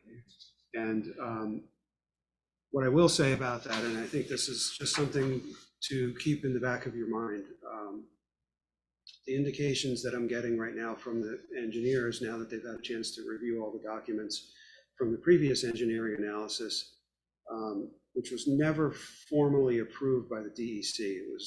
They eventually made comments. Took DEC 8 years to make comments on it, literally 8 years, until 2020. Until 2020. The feeling is that when the analysis is complete, it's going to show that the spillway for the reservoir is going to need to be widened, which is a very expensive project. We're talking probably a couple $1 million, like everything around here. So, I think that depending on what the information says, we're all going to need to keep an open mind as to what to do with that reservoir and what to do with that dam. It's not used for water supply anymore, so there's lots of different options that you can do if you decide to decommission the dams, just like they're doing at Woodlands Lake. Decommissioning the dam, it's not used for what it was used for in the past. So why dump all the millions into it and continue to have to maintain it as a high hazard dam? How do you decommission it? Do you have to drain all the water? Yeah, turn it into a meadow. So use it to like offset some of the heavy rain in terms of flooding? We do. So we would probably, again, not thinking about what the plans are. I'm sure there's a way of still maintaining kind of like a retention pond or something that doesn't require an entire dam structure, that would, that if that dam lets loose, the properties downstream are in trouble. A retention basin or something like that could still be a useful feature, but it wouldn't require the maintenance of a dam. Big class C or whatever. Well, it is, what's that? Yeah, it wouldn't be a hazardous. Class C, yeah, it wouldn't be, no, yeah, so, again, I'm not talking specifics, I just wanted to plant the seed, but this engineering analysis is It's gonna damn us. very important, is all I'll say, and You go. You were just sitting there waiting to say that, That joke was I just know, I building know. and building. just waiting for like a breath. But you on can- Darren's part. yeah, you can joke about the dam engineers too, so, but, anyway, so that's the significance of that report. So you're saying we have to do the report and then we can decide once we get the result, we're gonna have decisions to make as to what to do about it. Yeah, well, In the 8 years of the DEC looks at it, tells us we have well, no, it's on the DEC's radar screen, so they'll be reviewing it right away, so, because in essence, the comments that came from the DEC in 2020 were never adequately answered by the previous engineers when they attempted to answer them in 2021. It's why we don't have the engineers anymore. I mean, I think I explained that to you before. So the fact that we're now doing a new engineering analysis, they'll be waiting for it. Anyway, I just wanted to let you know that because it's not, you can say you heard it already next time we talk about it. So, sorry. Do you know how much that is coming off? Right, so I can circulate, yeah, it's a good question. Let me see if I have that schedule. Yeah, no, you're right, I can get you that schedule. I didn't do it for tonight. No worries. So let me just pass this around. I'll try to explain the significance of it so it's not too overwhelming for you.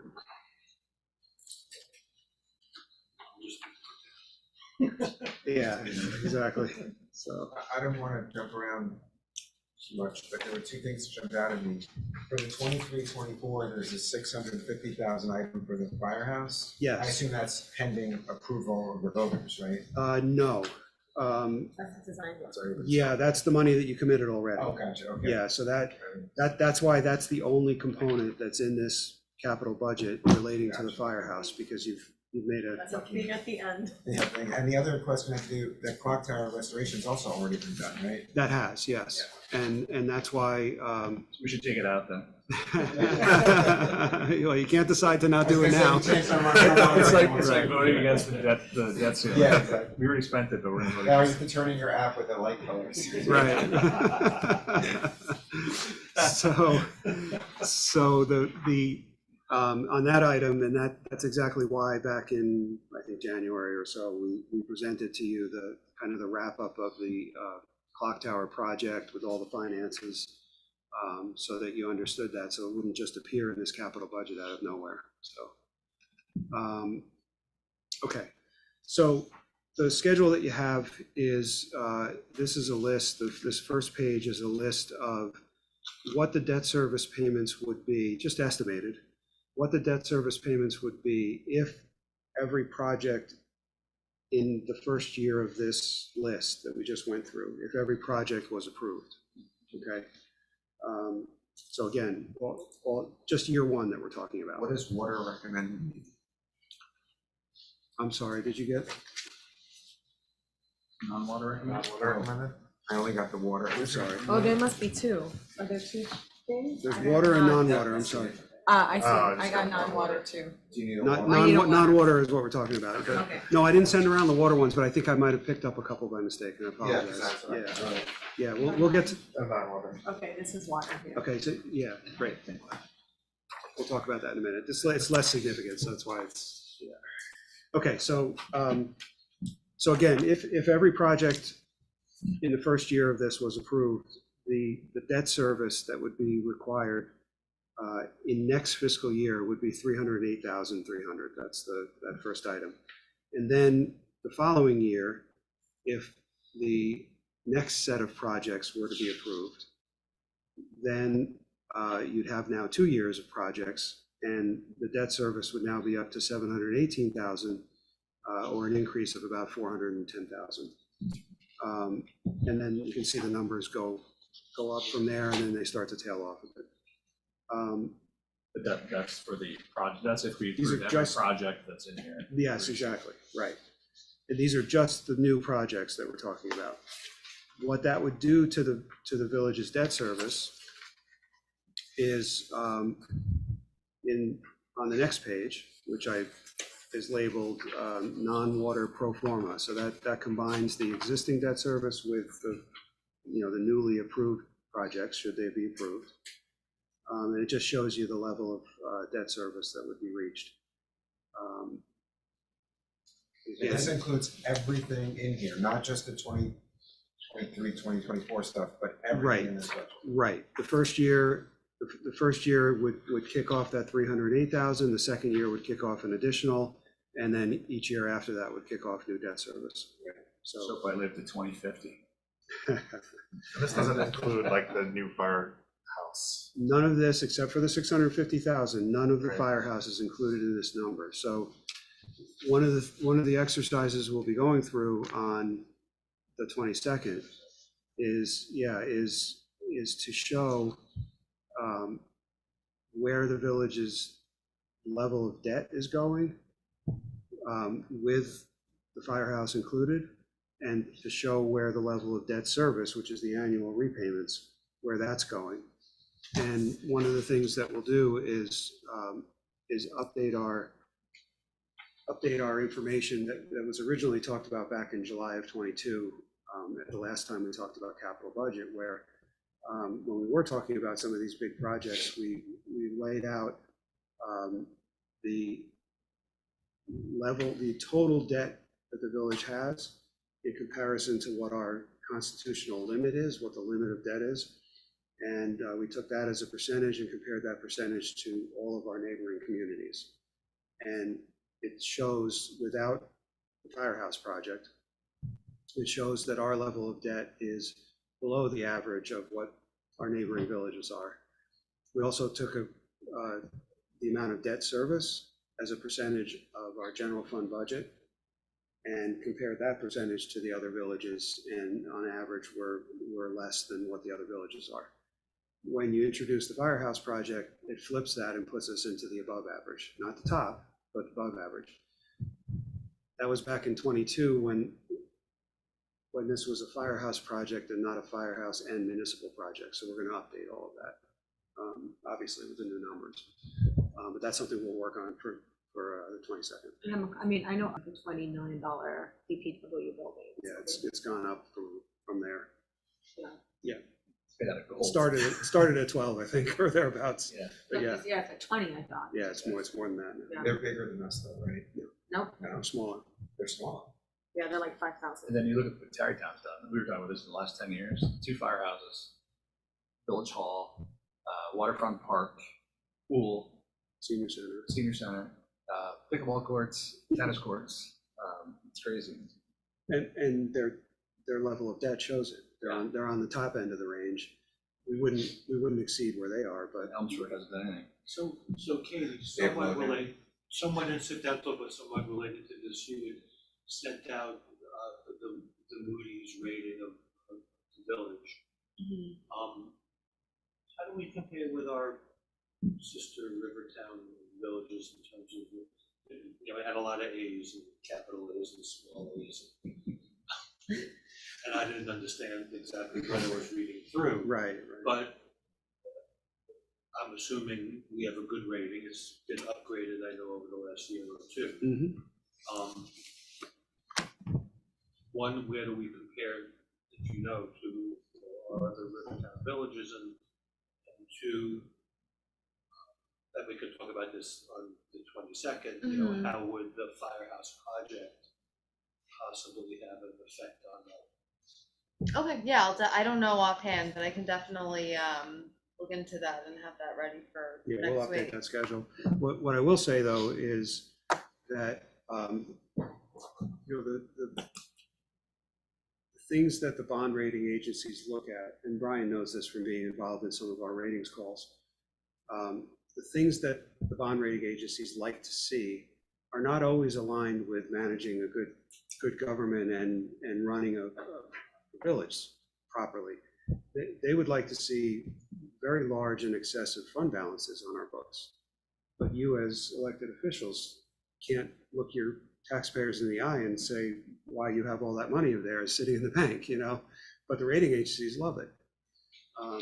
So there's, in my opinion, and I think it'll probably come to pass, when we take on, if we were to take on this level of debt related to the firehouse, there's no question in my mind that our bond rating would go down.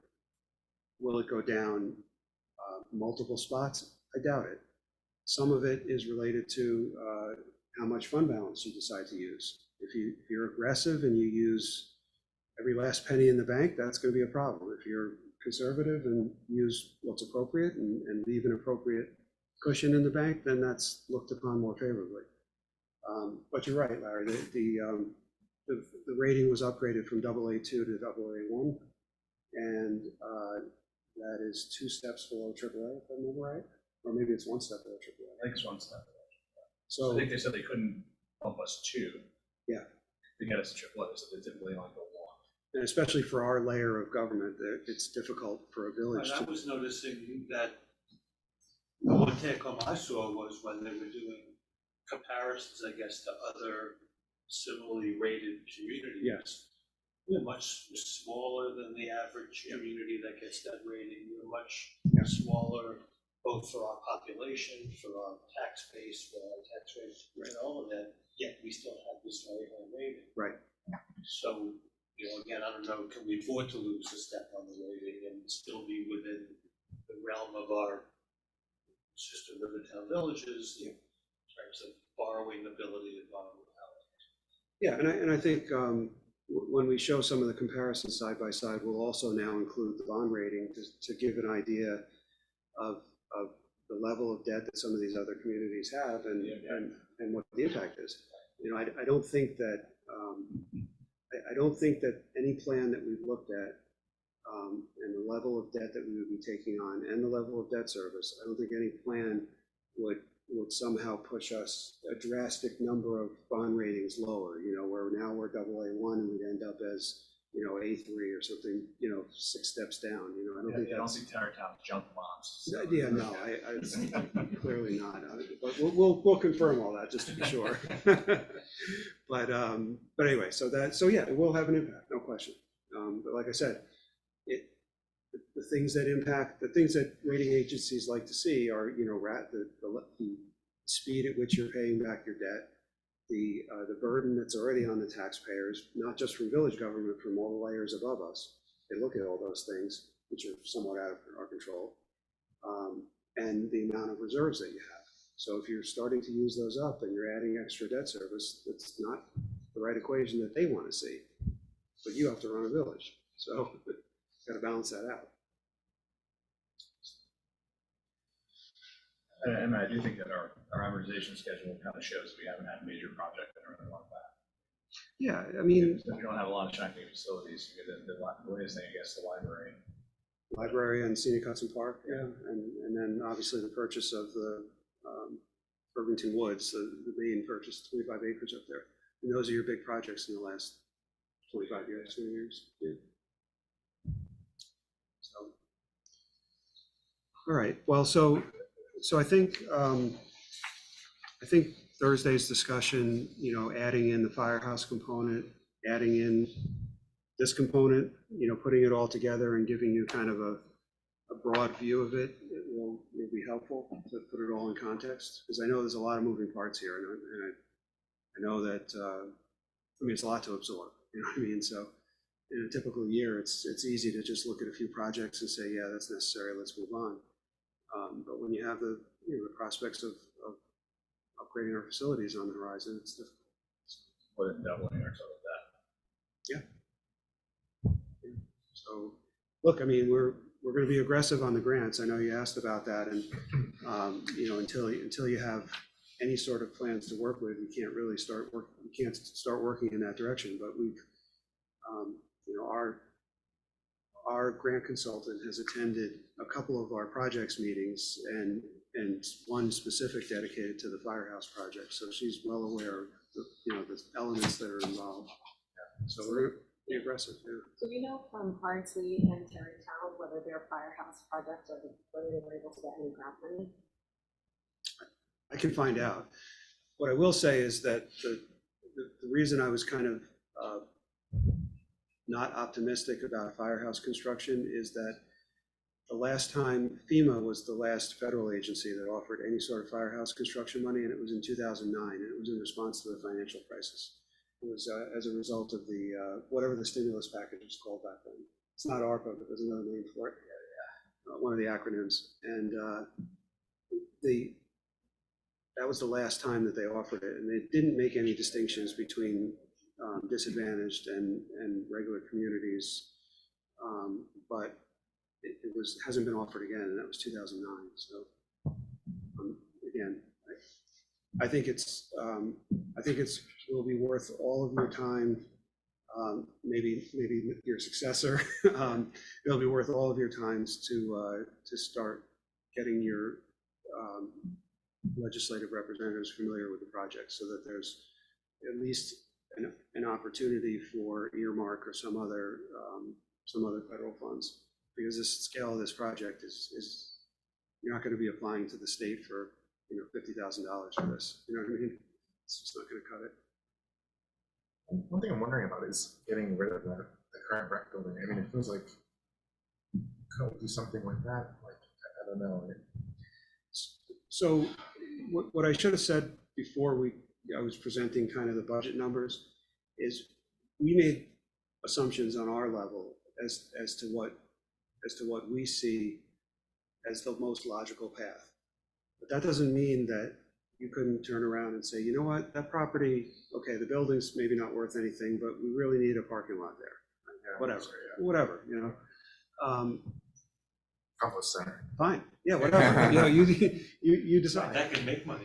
You know, you make that decision, we'll tell you what it's going to cost. Very, very bad Main Street to sit. You guys are not city planners. You know, Can you imagine walking down the sidewalk and what's that smell? That's already money. It's a sign would say that. It must be the profits. So, yeah, so, okay, so this isn't a real study in urban planning. No. But the answer is, we made the assumption that it's our estimation that the building itself is a bit of an albatross. It's a money pit. Right. So if you want to use the building, you're going to be investing in it. If you want to use the property for something different, that's a whole different thing, but, again, Community beer garden would be better. Yeah. So how much of the? I mean, that's definitely better than Then the those ideas that we're product- throwing out here, okay? well, I don't think that property, the property without the building on it is probably, $800,000. Maybe, maybe you could squeeze out at 900 or $1 million. Those are the rough numbers of what you're talking about. So if you want to keep it, you're losing out on the revenue, and then you're investing to do something with it. Right. So again, I'm not discouraging one way or another. Yeah, I'm yeah. telling you the No, thoughts. thanks. It's Affordable helpful. housing. Yeah, yeah. Right, Main Street is the perfect spot for affordable housing. Because you don't have parking issues, right? People don't necessarily need a car. Because you can walk to the train, you mean? Yeah. And the bus. So is the DPW property too, by the way. Yeah. Yeah, well, that's, The difference I is know. that we don't know where to go yet with DPW, right? No, I know that, but we that's, can just park them on Main Street, the Chucks. Oh, again, you're gonna give Marlene a heart attack. I have a place that I will let you all know later, that I will say. okay, so, I have an idea, a great idea, actually. but look, that's a perfect example of a decision you can make. If you have a valuable piece of property on Main Street and you think you want to dedicate it to affordable housing, then you put out an RFP, you get a developer, you sell it, maybe the county pays for it, Yeah, whatever. I think with the county, You know. that's a really, Yeah, I mean, for the there's, housing committee, Yeah. for that, yeah, I'm sure. Listen, I know they're on it. oh, yeah, they really are. They've got a lot of ideas.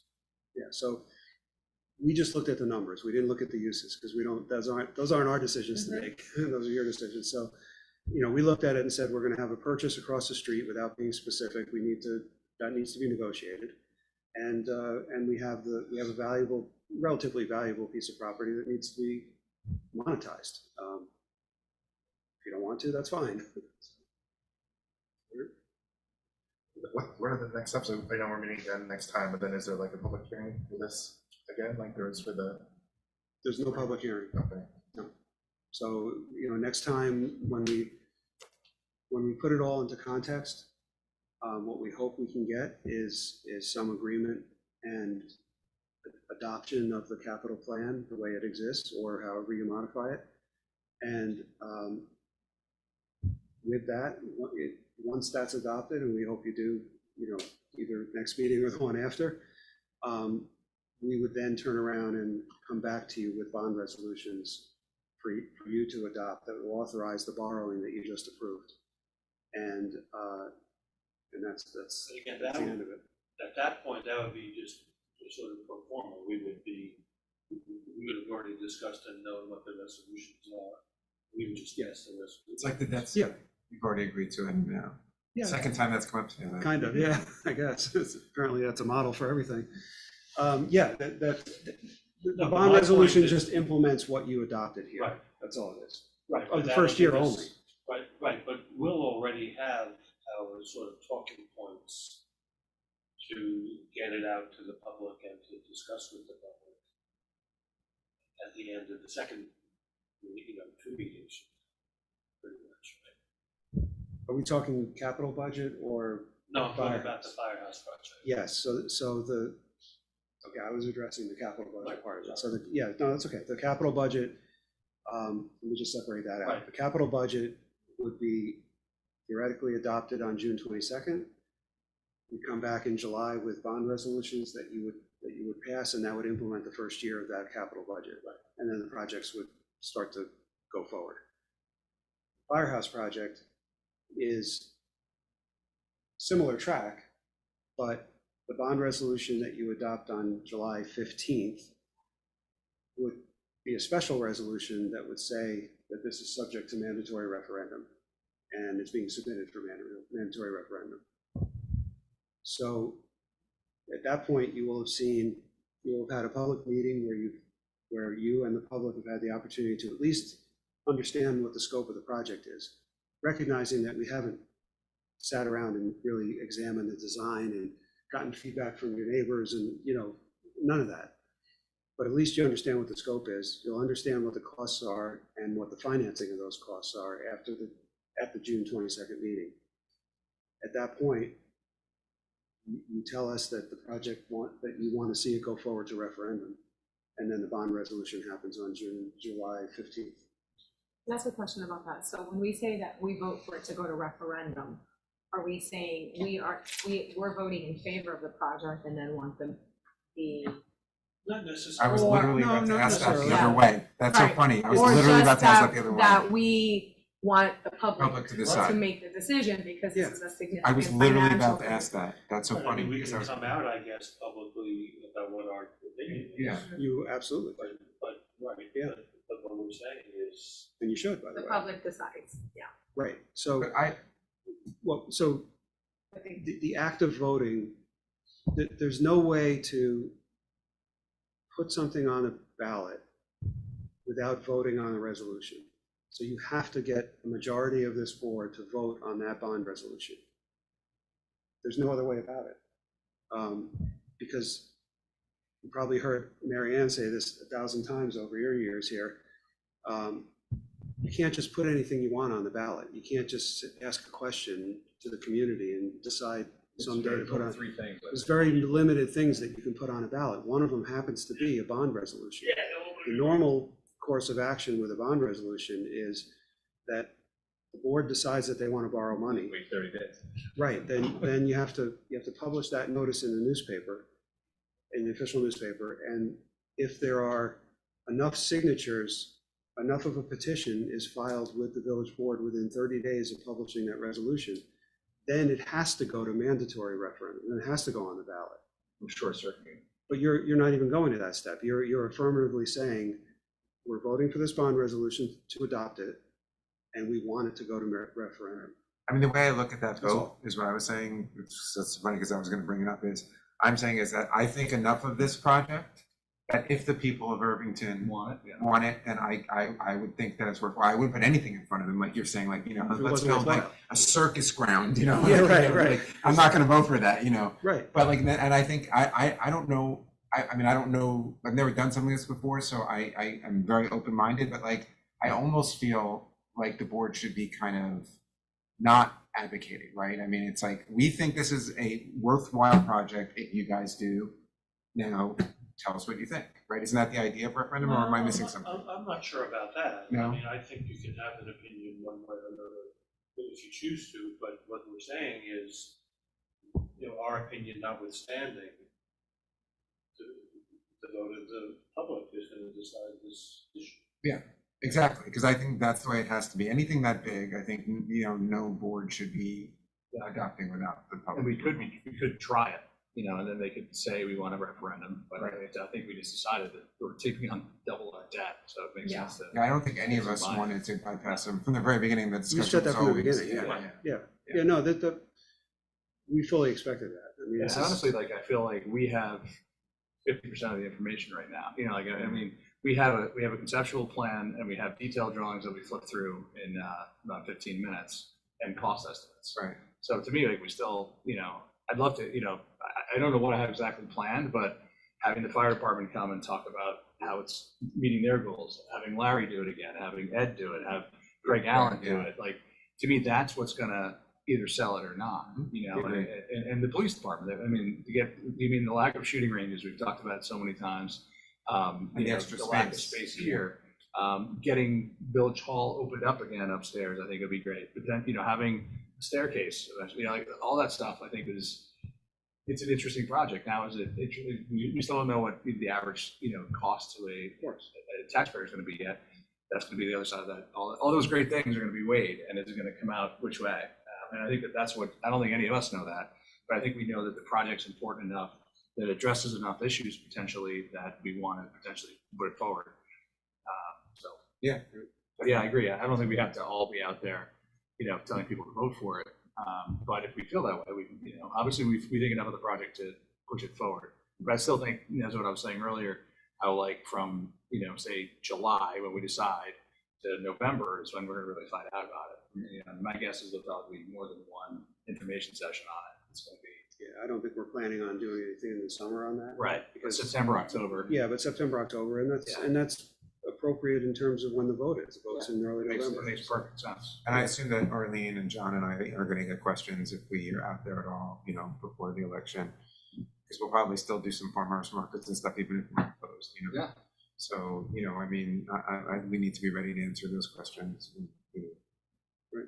I mean, I obviously, what Brian said is right, we have to see the final plan, the final balance, the final debt. But I suspect that my position is gonna be what I said, which is I think it's a worthwhile project, that's a personal decision for every voter, and if the voters approve it, I will support that. If the voters don't approve it, I support that too. Yeah, we move on, yeah.